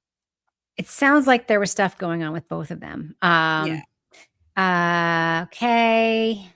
Again, another hero story. Upon arriving home, father noticed that mother appeared unsettled, anxious, and increasingly agitated. Her behavior escalated again. At this time, father was on the couch feeding the child before putting him to bed. Father had no idea why mother was so upset and was confused by her increasingly aggressive behavior. So here's more accusation of violence, a lot of throwing things, a lot of, he says he's going to leave with the baby. Father calmly told the mother, here's some firearm stuff. Father retrieved his personal and legally owned firearm, which was secured in a locked storage box next to the bed, as mother knew the password to the safe and father was concerned for all of their safety. Father placed the firearm in my pants pocket. Oh, we just got a little clue here, didn't we? Say what clue did we just get? Father retrieved his personal and legally owned firearm, which was secured in a locked storage box next to the bed, as mother knew the password to the safe and father was concerned for all their safety. Father placed the firearm in my pants pocket to ensure the mother could not access it. Yeah, that happened a couple of times where the tense would change, and it was my. Yeah, clearly he Instead wrote of- this and the Yeah, lawyer of just course. lawyered it up and forgot a few Or things. his mom and sister wrote it. Let's be real. Potentially. I I mean, that's just this an is what his mom accusation. does. I mean, she's been dealing with the family courts forever. So Mm-hmm. So Yeah. she wouldn't let him leave with the baby. It continued the episode in the kitchen. I'm just going to telescope this because all these accusations are essentially the same. mhm. Called the cops. Police officers and EMT arrived. After prolonged argument, she agreed to go to the hospital. Upon arrival at the hospital, she began to scream. Hospital security came. I'm assuming there's lots of witnesses for this. Mhm. Okay. Lawrence, she stayed at Lawrence General Hospital overnight. Okay, here we go. Here's a new incident. I'm guessing that it involves throwing things. Shortly thereafter, another situation occurred that caused father to have serious concerns relative to the mother's ability to care for their child. Okay, the parties had dinner at father's parents' house in Stowe. It was a peaceful and enjoyable day. Oh, I hear the birds. I imagine the scene. After Mhm. dinner, the parties made plans to meet father's childhood friend, David, and his girlfriend, who apparently has no name, at a brewery in Marlborough, Massachusetts, so they could introduce to them to the child for the first time. They arrive at the brewery at 6:30. They meet them outside. They were reminiscing about the last time they were at that brewery. Mel, do you remember the last time we were at this brewery? So That was romantic. such a strange thing to say. Reminiscing about that last Maga time Barbie, we were thank at you this very brewery. much for the $9.99. I know you from Twitter, I think. Hey, Mega Barbie. And I really appreciate you. And we've had a couple of, I think, minor disagreements online, but we agree on many, many, many, many things. And that's how it should be in the world. Yes. 'Cause I just I want don't. to say one thing before. I'm sorry. Go ahead. No, that's okay. Somebody had mentioned in the comments, and I didn't star it. I lost it, but someone said that he didn't access her medical records. According to Kelsey, he did. When he stole her laptop, he accessed her medical records. He accessed her pension beneficiary documents, and he canceled her travel reservations, redirecting funds to his own account, as well as closing out her checking and savings account. Which, how did he not get charged for any of this stuff, Rebecca? How? Because he was given permission by Katie, little Miss Katie, keep your pants on, Katie to go into the Gerke. house. Pretty sure So she's a they. lesbian. If you've seen pictures of her, you'd probably say she's a lesbian too. Is all I'm saying. I Katie can't Gerke's say on my that. team. I You can't can say it. that, but you say it. can. You run cover for me in so many instances. It's wonderful. You can say it. We're like blood sisters. We're not like scissor sisters, but we're like blood sisters.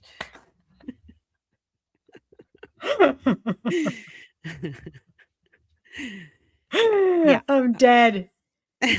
I'm dead. That was deeply funny. All right.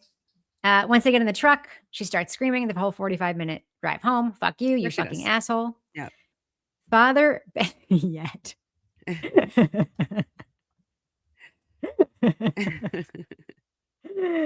Oh, great. You know now if Aidan sees this, he's going to call us the Scissor Sisters. Thanks a Of course lot, he is. Mel. No, I think we should probably get some merch that says that. And we can put like little stick figures with my head on one side and your head on the other. Sisters. Somebody go make it right now. I don't have time. All right. Okay. So she screamed at him in the car. He wanted her to stop so she would stop scaring the baby. A dingo took my baby. Sorry. That's what's a lot of her being erratic and him doing nothing and just being scared. And yet. Yep. He didn't file for this thing until, I guess that baby was only 3 months old at that point, right? 9 months old? Baby was 4 months old. 4 months old. Okay. Yep. Here we go. Father attended the funeral of a fellow North Andover firefighter who had passed away suddenly on May 29th, 2025. Was he in New York with Brian Albert? Nearly the entire, we're not laughing at the person who died, just to be clear.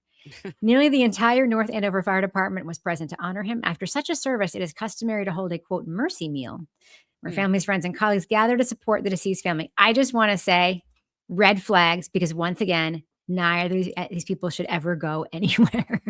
It's become very clear. Stop no going one to should the brewery. Stop going anywhere. Don't go to parties. Don't go to funerals. Don't go to breweries. Literally don't go anywhere. He was home 30 minutes late. He and his colleagues had been sharing stories about the fallen firefighter. Once again, the hero, just doing a hero's work. He's a hero.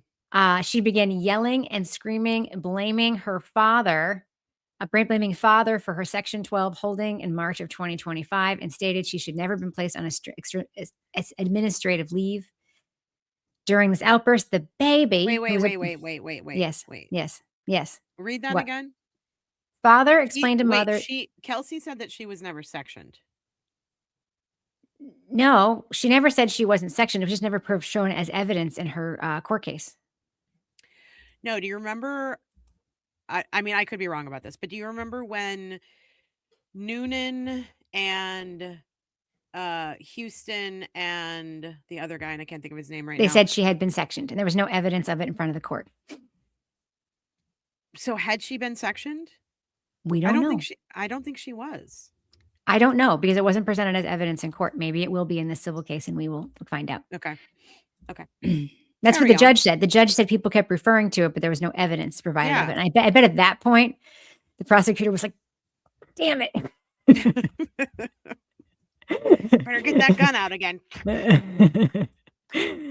Oh, boy. Baby present. Mother then grabbed the baby despite father's repeated pleas for her to stop. I'm telling you, Justin is an angel, according to all these papers. He's an angel.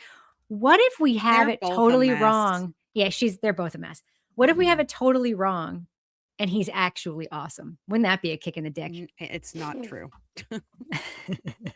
That'd be a Kelsey quick kick in the dick to Justin. Okay, he let her, she grabbed her car keys, headed for the door, and ignored father's attempts to calm her down and prevent her from leaving with the baby. Mm-hmm. Moments later, all I can hear is Moira Rose's voice saying, baby, the baby. The baby. The baby. Moments later, father heard her tires screech as she drove away with the baby, leaving father in complete fear for both the baby's safety and the mother's safety. All right. Now we're getting to the period just before the shooting. Are you ready for this? I'm ready, I guess. Joint bachelor and bachelorette trip on the weekend of June 28th, 2025. A Jack and Jill, if you will. A Jack and Jill. All right. If any of you in this chat are from Massachusetts, Jack and Jill parties are very fucking weird. And for those who don't know what they are, it's a party to which it's not a shower. It's an addition to the shower, in addition to bachelor and bachelorette parties. It's a party to which attendees, who are the same people who are going to be at the wedding and go to all the other events, they buy tickets to go to the party. Mm-hmm. And then at the party, they buy raffle tickets, and they're given, and the prizes are like gift baskets or donated items or whatever. And all the money raised at this event goes to the couple. Now, some might call that tacky to do just a regular old play for money at a party, but it is a tradition in Massachusetts. I am not calling it tacky. I'm just saying when I first heard about it, I was like, say what now? Anyway, my husband just went to one a couple years ago and won a giant gift basket full of those jams and jellies. What's that brand called? Yes. You know, that very quaint looking brand. Penzi Spices or no? No, the jams and jellies. You know, people know what I'm talking about. We still have like red and white checkered. Yeah. We still have like 3/4 of those freaking jams and jellies. All right. Anyway, Jack and Jill party. All right. Everyone's hanging out, using the jacuzzi and playing lawn games outside. I bet Justin was being awesome. Oh, 100% cornhole. 100%. Early that night, mother took several shots of 100 proof whiskey straight from the bottle. Oh, I'm going to go dark again. Sorry. I'll be back in 2 seconds. Why are you going dark? You're right there. Because I know my computer just is bugging out. Hold on. You're okay. Fine? No, I'm fine. She took several shots of 100 proof whiskey straight from the bottle and drank several other alcoholic seltzers and beers within a short span of time. Father asked her to please slow down and drink some water and eat some food. Mother ignored his request. And I bet that is the pattern here. If this said stuff like both mother and father partied and enjoyed themselves, whatever, like it's be so much more believable. He's an angel. He's Mama's special boy. He is an angel. It's going to be a kick in the dick if we find out that's actually true. It's not true. Anybody, okay, let me just say, here's how I know it's not true. Because when you're a good person, even when you get drunk, you don't really act the way he acted in that audio where he's like, "You're a fucking asshole, Kelsey." You know what I mean? You don't act like that if you're a good person. I understand there can be some Jekyll and Hyde when you're drinking. I get it. But he was so hateful in the things that he said to her. Did you see the video of him, like when she's sitting on the couch No. and he's drunk and he falls backwards over the coffee table while he's yelling at her, and he's wearing like plaid pajama pants and probably just smoked a huge bone and was totally drunk. And he was like, "Kelsey, you fucking blah." You know what I mean? Good people don't act like that. Sorry. You just don't. Oh, hey, nothing wrong with cornhole, says LMP. I'm in the Midwest where no one said anything was wrong with cornhole. Nope. It just is a thing. There was Jack and probably Jill some means beer both pong- male and females are invited. I've never been to one like Rebecca described. I'm sorry. That's the Western Massachusetts one that I have heard about. I've never been, but my husband has been. Everyone says your pod looks great. I think pod is the brand for that. Thank you. It's an Okay. under the stairs pod. She kept drinking. And here we get to the meat of the thing. She kept drinking. Here we get to the meat of the thing that we've been hearing about in whispers. By the way, I have a question for you. Yes. Remember when I told you today that we had no time to talk about the Reed/Clegg case? Yeah. Because this was going to take a while. And I was like, you should read it. How did you react when you read it? What was your thoughts? When I read this, well, first of all, I had just finished a massive Jeffrey Epstein episode for the In Between podcast that I've been working on for a few weeks. And so, of course, there's all that information in there. And then I hopped over to this. In between that, I was looking at the Faust case. So that was also like a sexual assault case. And when I got here, I just thought, that was my initial reaction. When I got to the meat of this, I was like, you guys are so fucking messy. Can we please get our shit together, people in Massachusetts, especially law enforcement and EMTs? What the fuck is wrong with it? That's what I was thinking the whole time. What the fuck is wrong with everybody? Don't forget the nurses. God love our health workers, but in the McAlbert clan adjacency, Jesus. a lot of nurses. These are exactly not the people you want to be taking care of you in the worst day of your life. Yeah, that's the thing. And my first instinct was like, oh, Jesus Christ, this is so fucking messy. I'm so sick of reading about these messy relationships that turn into murder or almost murder or children being. And it's like, you guys you have every privilege in the world. You are young, attractive, white people in Massachusetts. You have a Range Rover. You have Range Rovers. You own houses. You work for the police. You work for the fire department. And you're this much of fucking idiots all the time. And now you brought a kid into the world to do this to the kid. I'm like, everyone's crazy. And then I was like, okay, take a deep breath, Mel. And then I started thinking, these are just allegations. And I feel like, other than the text messages, which he has released in both accounts, other than text messages, I feel like if he had evidence of all this shit, he or his family, somebody would have already put this out to the media to combat what she's put out. She has put out audio and video and text messages and has 200 videos of him sneaking and doing acid and smoking pot and all this Being shit. Sneaky. If he had evidence of this, then put it the fuck out. Like, show the world that you guys are both insane, shitty human beings. at least while she's having postpartum and you guys are in an unhealthy, shitty relationship, like, put it out there. If you have the evidence, fucking put it out there. It's one thing to sit down and write a fanciful story from your perspective about you being the hero and trying to, like, why did he stay? That's what a woman would be asked. Why'd he stay if she was this abusive? Correct. That is what a woman would be asked. You know, I'm just like, put out the evidence. Show me the evidence. That's what I was thinking when I was reading this. Maybe he really liked slinging the D. Okay.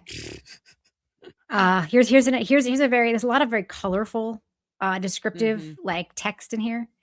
After using the bathroom, father went downstairs to sit with his brother and friend. Mother followed him downstairs, comma, her face red with anger, comma, and Jesus. whispered in his ear that he was, quote, a fucking asshole and asked him to go upstairs and talk. Of course, he wanted her to whisper because then nobody could say that they heard it, right? Did Corey Richins write this? Is this ghost written by Corey Richins? I love it that you're Or is this finally like- shitting on that woman. Congratulations. I've been shitting on her. I wanted her to have a Not fair enough. trial. That's it. Okay, listen. I know. You don't have to yell at me again about her needing a fair trial. I agree that she needed a fair trial. Not yelling at you. Given her history and the fact that their friends and family were present, father was scared what her reaction would be if he Mother. did not comply. As he got up to follow mother, this is like I know. It feels weird to me. this It is like feels reading one of Mormon, who's the Speaker of the House Sister from- Wives. it's like Mike Oh, yeah. Pence's diary.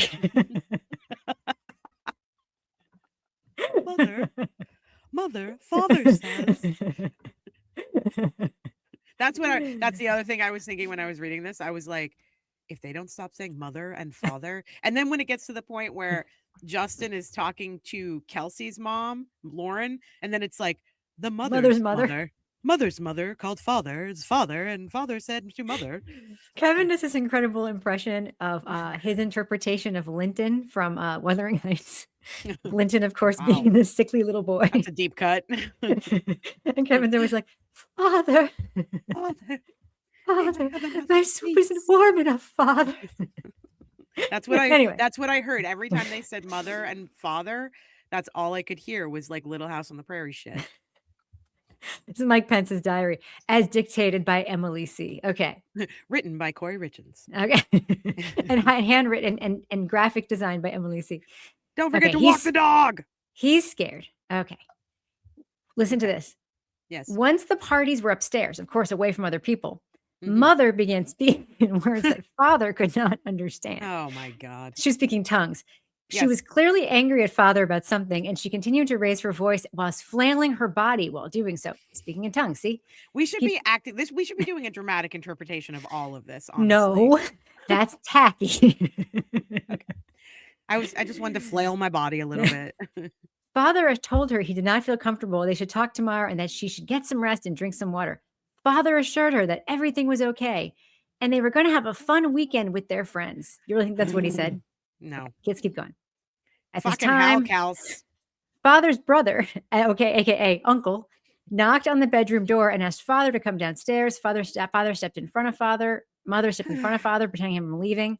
About 3 to 4 minutes later, father's brother came to the door again to ask him to come downstairs. Father attempted to move towards the door and leave the room, and mother stepped in front of him and would not allow him to leave. Mother became visibly upset, asking why he would leave her and why he wanted to go downstairs.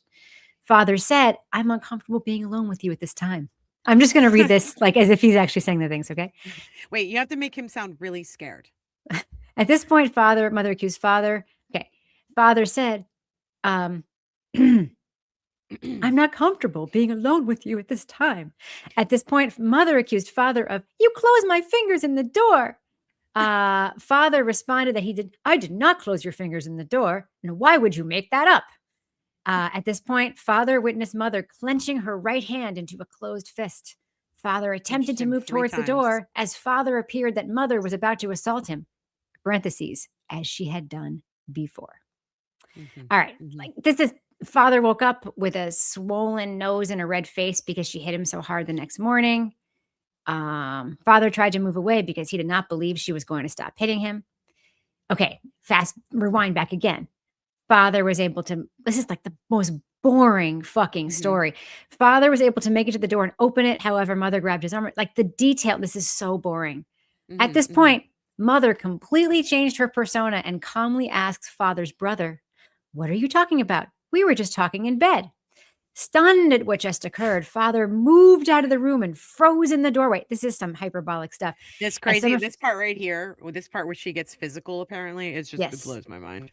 Father's sister Courtney helped father get downstairs and exit the house. Father's friend David met them outside and decided that David would drive him and father to a nearby motel for the night, as father did not want to re-enter the house or be around mother. Father and David arrived at the Town and Country Inn Resort in Shelburne, New Hampshire. Hey, shout out New Hampshire. Father was terrified. Mother was going to try and find them and assault them again. Next day. Okay. The next day, after father was informed that after he and David left the home, hearsay, mother had physically and verbally assaulted several of her bridesmaids. She threw a full-size metal Stanley cup and a box of glass from the top of the stairs at her friend and bridesmaid, Deandra, barely Wait, why missing her was there a head. box of glass? A box of glass? I don't know, probably a box of glasses. She also yelled at Deandra, "I will kill you. I will fucking kill you." See Exhibit C, 41-43. Oh, She also pulled her friend and bridesmaid Katrina's hair. There's a lot of tragedy Katrina. names. A lot of tragedy names. Wait, when I read that, I was like, was that a typo? Or is her name really Katrina? So that's a tragedy. Mother, EIGH. Mother, get Katrina down here. Get her down here, Mother. I got a box of glass for Katrina. Oh my god! All right. Sorry for all the Southern people. I didn't mean to make fun of anybody, but you know. I don't think that accent was specific to any region. Mother then ran into the woods, drunk, screaming, "I need my son." Michelle and 2 other bridesmaids, probably including Katrina, got into a vehicle, began searching for it. This is like a scene on The Bachelor. This is like how those girls act on The Bachelor. No, it's like Love is Blind. No, it's like these people met on Love is Blind, and then they had a baby as soon as the show was over, and then that's what happened. Read this comment. Mel, I met Jennifer recently. Jennifer, get Katrina. Okay. I love some of this language. As mother pulled up next to Michelle's vehicle and her younger brother's car. Oh, by the way, the way some people use the word vehicles to describe their cars. Vehicle. Some people love using the word vehicle. They love it so much. A lot of course, law enforcement and firefighters and ex-military people say vehicle. But when you just hear regular civilians being like, "Where's my vehicle?" I'm like, "What are you doing? What are we doing right here?" Okay. The mother pulled up next to Michelle's. This is so boring. Michelle was already gone. According to Michelle's deposition testimony, the mother was exhibiting, quote, erratic behavior that night by, quote, running off in the woods intoxicated and, quote, acting unfazed. Intoxicated? Wait. Did you say intoxicated and, quote, acting unfazed after assaulting father. The reaction was, quote, just not normal. Oh, my God. Kelsey called her father. Yes. So this is where we interject what Kelsey said happened, and I'll just cliff notes it really quickly. Kelsey said, thank you. This is so boring. Kelsey said that she had gone upstairs to go to bed because she had been drinking and was tired and wanted to go to bed. And she asked Justin to come up with her, and he said no, he wanted to stay downstairs and keep eating glass or drinking or smoking pot or taking acid or shrooms or whatever he was doing. And she begged him not to. And she said, please stop taking drugs. And they got into a fight in the bedroom and it turned physical. That's what Kelsey said happened. I feel like Michelle Mitchell and there was also a fight between your feelings mean shit, Mel. What? Oh, you're right. What? I was like, why are you yelling at me? Justin's sister, not Courtney, the other one, the one who has a past, got into it with Kelsey and they had like a cat fight or whatever. And then Kelsey jumped in the car with her brother and sped off. And then they randomly accused somebody else got into the car and was going in the same direction, but they were behind Kelsey. So I don't know how this would have happened, but Justin and his friends and sister randomly accused Kelsey of hitting and running on their friend because their friends got swiped by a large black SUV and they swore it was Kelsey and her brother, but it really wasn't. But that's what they accused her of. So that's why when I hear them tell stories like that, I'm like, okay, how much of what's in here is the story like the hit and run? Yeah. How much of it is made up?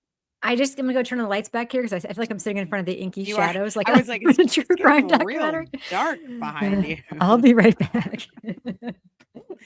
I call every vehicle a care, Liz said. What was that MTV show where strangers lived together? No more inky shadows. The Real World? Is that what you're Hold talking on, about? I can't LMP? hear. It got ominous real fast. LMP said, what was that MTV show where strangers lived together? And I'm that's like, the you Real must World, be motherfucker. Very young. Yeah. That's the Real World. Is it still on? I don't even know. What happens? People stop being nice and start being getting real. We still Kevin have the and Julie, challenge. season 1. Maria said, why ask her to marry him if she was so abusive and she was mentally disturbed? That's what I'm saying. Like, what, at what point were they were like, you know what? This is magical. We should really get married. Maybe that will stop the fighting. I mean, like, who makes these decisions to bring life into the world and get married when you're treating each marriage other like fixes this? everything. Okay, so now we're hearing the alternate version of what we've heard about from looking at Kelsey's text, I believe. Okay. Out of My concern, sound is okay. way lower than yours. Is that true? I don't know. Okay. I listened to the Emily C one where everyone was complaining about your sound, and I think just you were talking into your headphones instead of your mic, but you sound fine to me. Okay. Mother, blah, blah, blah. They get home. Oh, yeah. Michelle. Kelsey also said that Justin put drugs in her car the same way that Corey said that Eric put drugs in her luggage. I'm just like, why are we doing this, you guys? All right. Is my mic really that low? Everyone's saying it's really low. Okay. Maybe it's just because I screamed into the mic a second ago. Okay. This is a good part of the narrative. She wanted her parents to pick her up. They arrived at Father's house at roughly 3 a.m., demanded to take the baby with them. Father's parents tried to discuss with them what was going on. Throughout the next day, Father was communicating with Mother via telephone calls and text messages. Father expressed he was scared to be alone around her after she physically assaulted him the night before, and he was concerned about her mental health and her ability to care for their son. I wonder what that dialogue sounded like. Mother demanded Father go to her house, told me she should not. Okay, this is my favorite line. Throughout the day, Mother tried to manipulate Father into coming over. Judges love that. Judges love it when they use language like that. Okay. I'm surprised it didn't say Mother tried to manipulate me instead of exactly. Father. Oh, another New Hampshire shout out. Father first had to drive to his brother's apartment in Nashua, New Hampshire. Hey, shout out to retrieve his keys and belongings as he had left them at his house in Bethel. Yada, yada, yada. Nashua. This is so boring. Oh my God. All I need is bullet points with like, on this date, this happened on this. This is so, if I were like reading this and I was the judge, I'd be like, guys. Wait, let me ask you this. How do you think he sat down and brainstormed this? Because you know, like when you're trying to remember things that happened, right? How did this happen? Well, Denise Galvin came over, as did Carrie Roberts and Jen McCabe. What I was thinking too, yeah. And they all sat together and constructed a timeline. But it's so detailed and it has dates. Like, I mean, I assume that he has text messages that he could reference from these time periods, but it's so detailed, and so far we've seen no evidence of it. Well, I haven't looked at the attachments on this. Have you? No, I haven't. Okay. There might be some stuff in the attachments. I haven't looked at the attachments. I'll go down to the attachments. You keep going. Okay. This is the version of him being at Hunter's house with all these people. Right there. The next day, June 30th, Father again asked Mother to allow him to take the baby. Now, I call bullshit on that because we saw those texts and he's like, I'll watch him. Yeah. I'll babysit him. Yeah. Father. Father, can you please procure the child? I don't see any attachments to this. I know. The same day, Father met Katrina Caruso, Hunter Hassam. Oh my God, we're at the point now where the Hunters are all adults. The Hunters and the Jadens and the Kaylins are all fucking, and the Jacksons, they're all adults now, Mel. They're all adults. All the Coltons, all the Triggs, they're all adults. They're all EMTs and police officers. Great. I apologize to all the Coltons and Triggs in the chat. We are in a place where the EMTs and police officers have been raised by helicopter parents. And that terrifies me. Prior to meeting, this is before meeting with all of her friends and all those Judases. Father called the town of Andover's community support coordinator, Crystal Clooney. Second appearance in here, Crystal. Good for you. And described to her the events of the past weekend. Crystal told Father she would get in contact with Lieutenant Domingo, Mother's direct supervisor. Crystal recommended that Father obtain a restraining order. Yada, yada. This is when he decided to get the restraining order. About 20 minutes after the officers left to serve Mother with the restraining order, we kind of know what happened. He headed to the basement to find a piece of luggage, he says. When Father began to walk toward the stairs out of the first floor, he heard an officer scream, "No, stop, don't do it."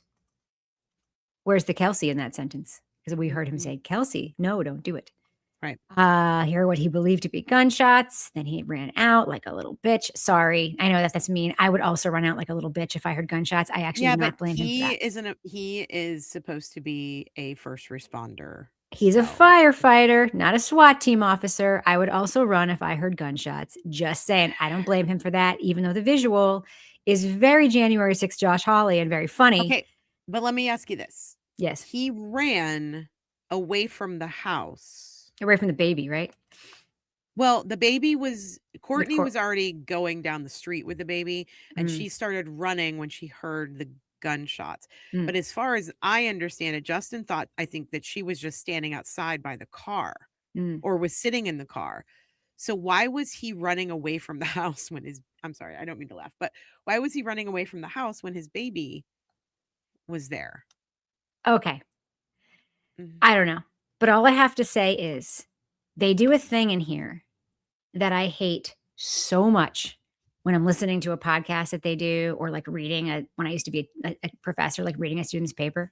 It's worth noting that when Michelle Mitchell visited the mother, the mother stated to Michelle, "How dumb am I? I tried to shoot myself with an unloaded gun." Literally what Kelsey said, she said in court. On stand. Yep.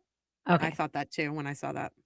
The morning of June 30th, prior to the father obtaining the 209. Now we're doing a flashback.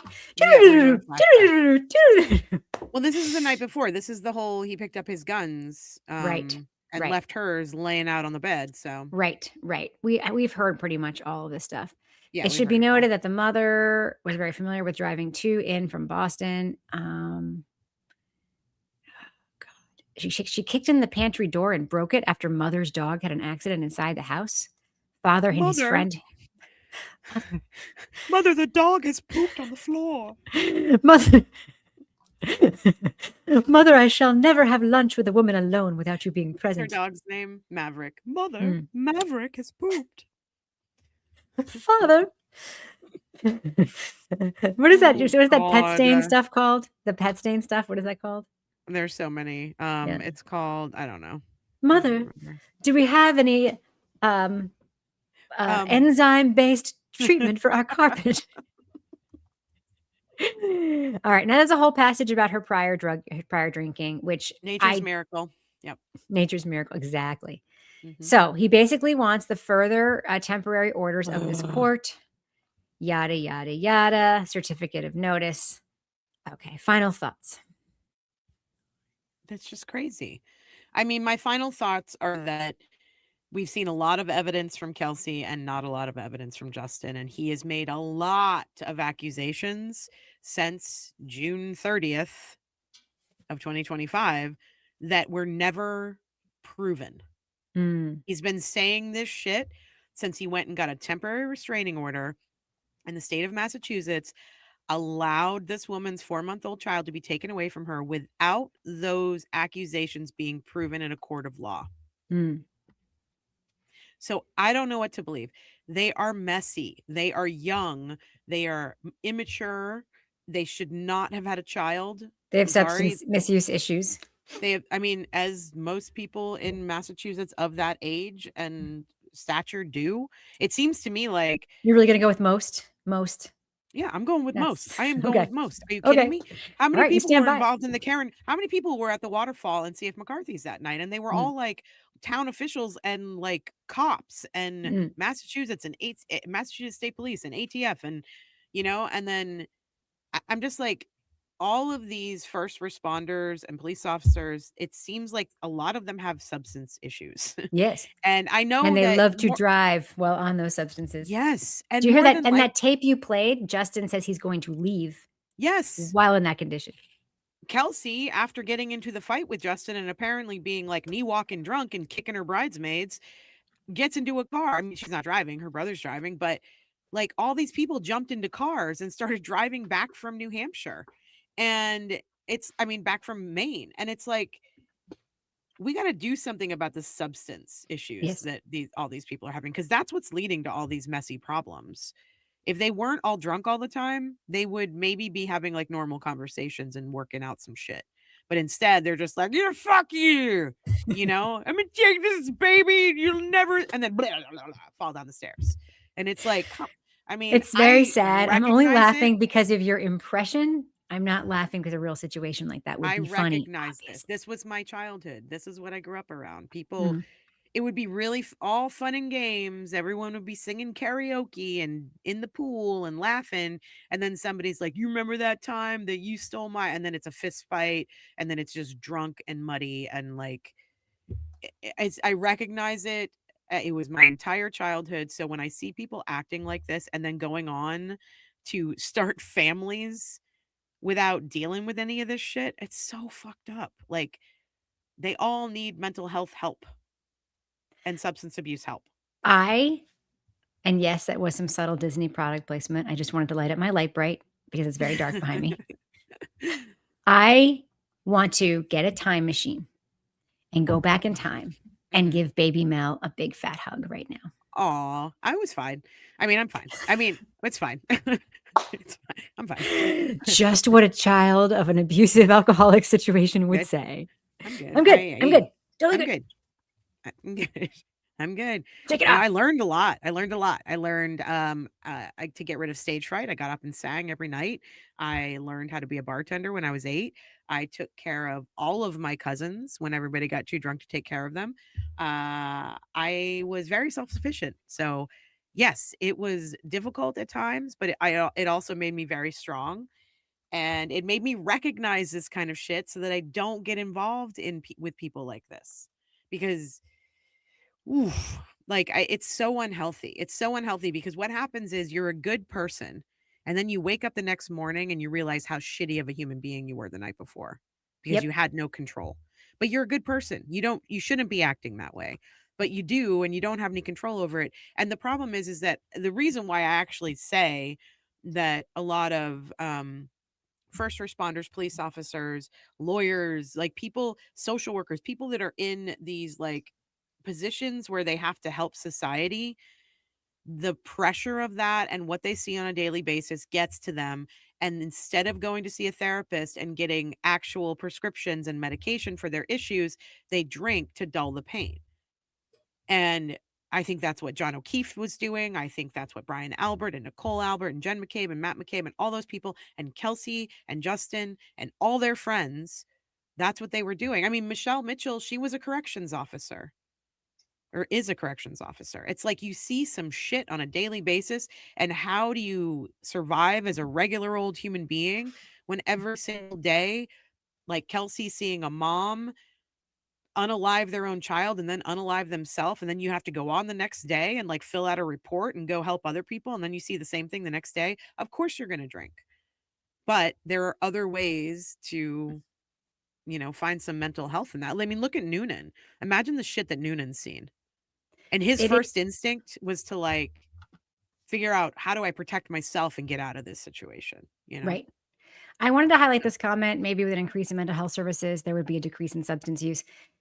Mental health services are exceedingly difficult to obtain in the United States of America. With our insurance system, with the complete slashed funding to community programs that deliver mental health services. My son works for a mental health nonprofit in the state, and he was working in a house where, a bunch of schizotypal, very high functioning schizotypal people lived, and Medicaid was slashed, and that house is gone. And those people had to be moved into some of them are on the street now, and some of them had to be moved into much worse conditions. And it's a real shame where we are with our mental health system. And I would just say, these are the kinds of things you should keep in mind when you vote. These things you should keep in mind when you're a community activist, like beds, mental health access, obviously very important and very, very hard to obtain.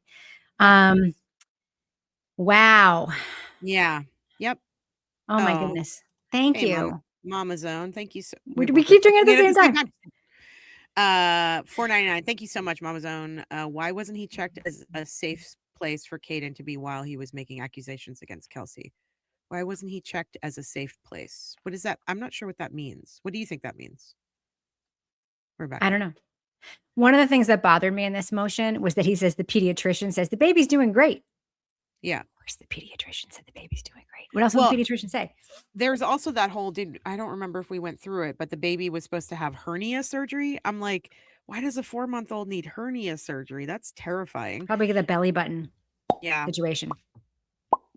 And so he's accusing her of stopping the surgery, and she's saying that's not true. And then the baby finally had the surgery, and I'm like, this poor fucking kid who's 4 months old who went through some shit. And I mean, granted, he's got it better than a lot of other babies. You know what I mean? There are babies who are born addicted to drugs, and there are babies whose mothers can't feed them or fathers can't feed them. There are babies that have no one to love them. Yes. So not even any toxic people. This baby has a lot more privilege than other babies, but still 4 months old to go through all this shit. And you may not remember it when you get older, but those things imprint on you, and it's not cool. So anyway, yeah, I think it's a lot. I don't know how. I mean, I would assume that Bradle's, or not Bradle, but who's her lawyer? What's her lawyer's name? Jess.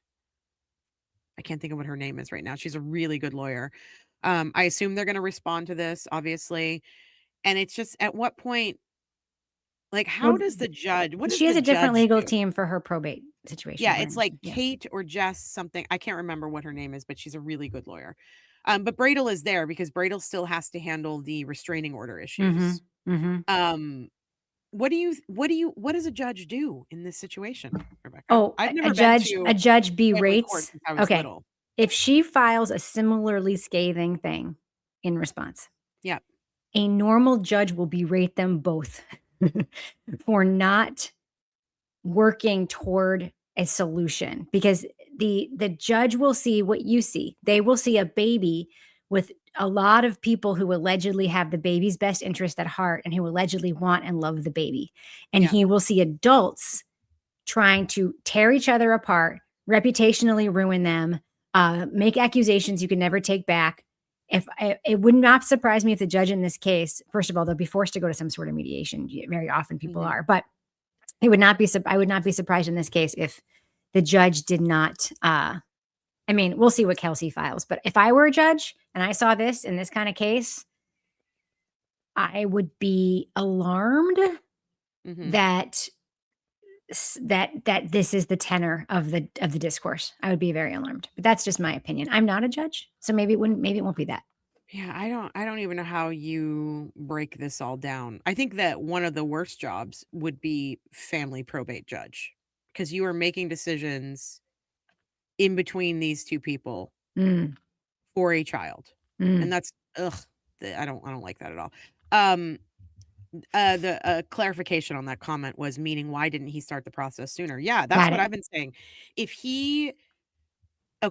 What we know is that Kelsey was suffering postpartum depression and possibly psychosis. I feel like I saw that there was maybe a footnote in the filing that said she was actually diagnosed with psychosis, but I'm not sure. If that's the case, Justin had been experiencing all of this stuff going on at least 4 to 8 months, because the baby was 4 months old. So let's say, like, going back 4 months, going 5 months into her pregnancy, let's say that's when she started acting this way, or what he's saying, he's alleging. Why didn't he start this process sooner? Why didn't he start thinking about this sooner? Why did he continue on with the engagement and the big party? Like, it's so funny to me that all this was so crazy and shitty between them, and yet they still were getting married and they still wanted to have this big bash in Maine. And it's like, yeah, why didn't he do this sooner? If she was doing all these things, if everything that he listed out as in allegations in this filing were happening, then why didn't he or anybody else intervene earlier? Why wait? That's a good question. It's also a double-edged sword question, because he's claiming abuse. And when women are asked why they didn't leave, we get really fucking pissed off. So it's a double-edged sword question. But yeah, ask the question though. I mean, women would have been asked the same question. If he were beating her up every night and she had a baby, why wouldn't she leave? Like, that question would be asked to Kelsey. If what he is alleging she is doing to him, if he were doing that to her, that question would be asked of Kelsey as well. And it's like, Mama Zone said, I meant, how was he deemed a safer place for Caden? That's the problem. In Massachusetts, you can walk in and you can file a temporary restraining order against somebody. And generally, this is what I was talking about earlier. These rape shield laws are also a two-edged sword because they are good in certain circumstances, but they can be abused in other circumstances, like what happened in the Edric Faust trial. In this situation in Massachusetts, being able to walk in off the street, like I'm going to say as a woman who is being beaten up or something like that, and you're terrified of your abuser, it's great that you can walk in off the street and file this ex parte and not have to have a judge get involved until after you filed it. And that is so good for some people who are in domestic abuse situations. Justin took advantage of that Massachusetts law, and he walked in and he made a bunch of accusations just the same way he did in this filing. And because of the accusations that he said, which were not proven, the state walked in and took her 4-month-old baby away from her without knowing if it was the truth or not. And that is not okay, as far as I'm concerned.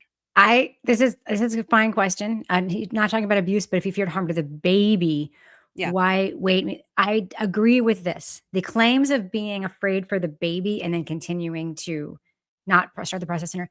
But the baby was 3 months old. That's like 12 weeks. 4 months. Yeah. Actually, not a very long time. Anyway, I have to wrap because you know why? Dinner. Yeah, Kevin already ate, which is fine. I told him to eat, but like, there was a lot of mise en place going on. And, I think that I should avail myself of that mise en place, Hold on. Oh, shit. I removed you from the stage. Sorry. What are you doing? What are you doing? I wanted to show Kevin wielding his knife at the screen. He's such a straight bear. Yeah, he is a straight bear. Yes. And people do get married because of social pressure, financial pressure, family pressure. Also, let's be honest. He still lives at home and she had a house, and that's a mighty soft place to land. Sure is. So, all right. Well, I really appreciate you. I will be back tomorrow I'm going to basically go through a lot of pre-trial stuff, and just sort of breaking down the crime that happened in the Edric Faust case. So I will be with you all at 12 p.m. Eastern tomorrow to start the Edric Faust case. I am hoping that you'll be there. I know it's a weird time, but it's the only time I could do it. And then Rebecca and I will be back together on Thursday evening at 7 p.m. Maybe in the morning. We talked about doing something in the morning.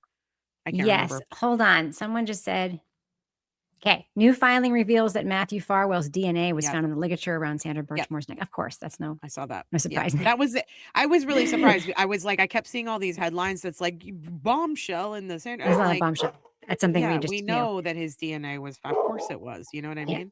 Yeah. I want to know who the father was, and I want to know if it was divine. That's what I want to know. All right, Briscoe. I know like that is dinner Briscoe. time. Yes, please hit the like button. 300 likes so far. That's nice. So I will see you all back here at noon tomorrow. Rebecca and I may be back Thursday morning. We'll let you know, but we will for sure be back at 7 p.m. Eastern Thursday night with Dr. Turtleboy. And that should be an interesting conversation. And I hope love you guys Mel. will come here with an open mind. I love you, scissor sister. Don't tell Kevin. All right. Love you all. Thank you so much. Bye, guys. We'll see you later. Bye.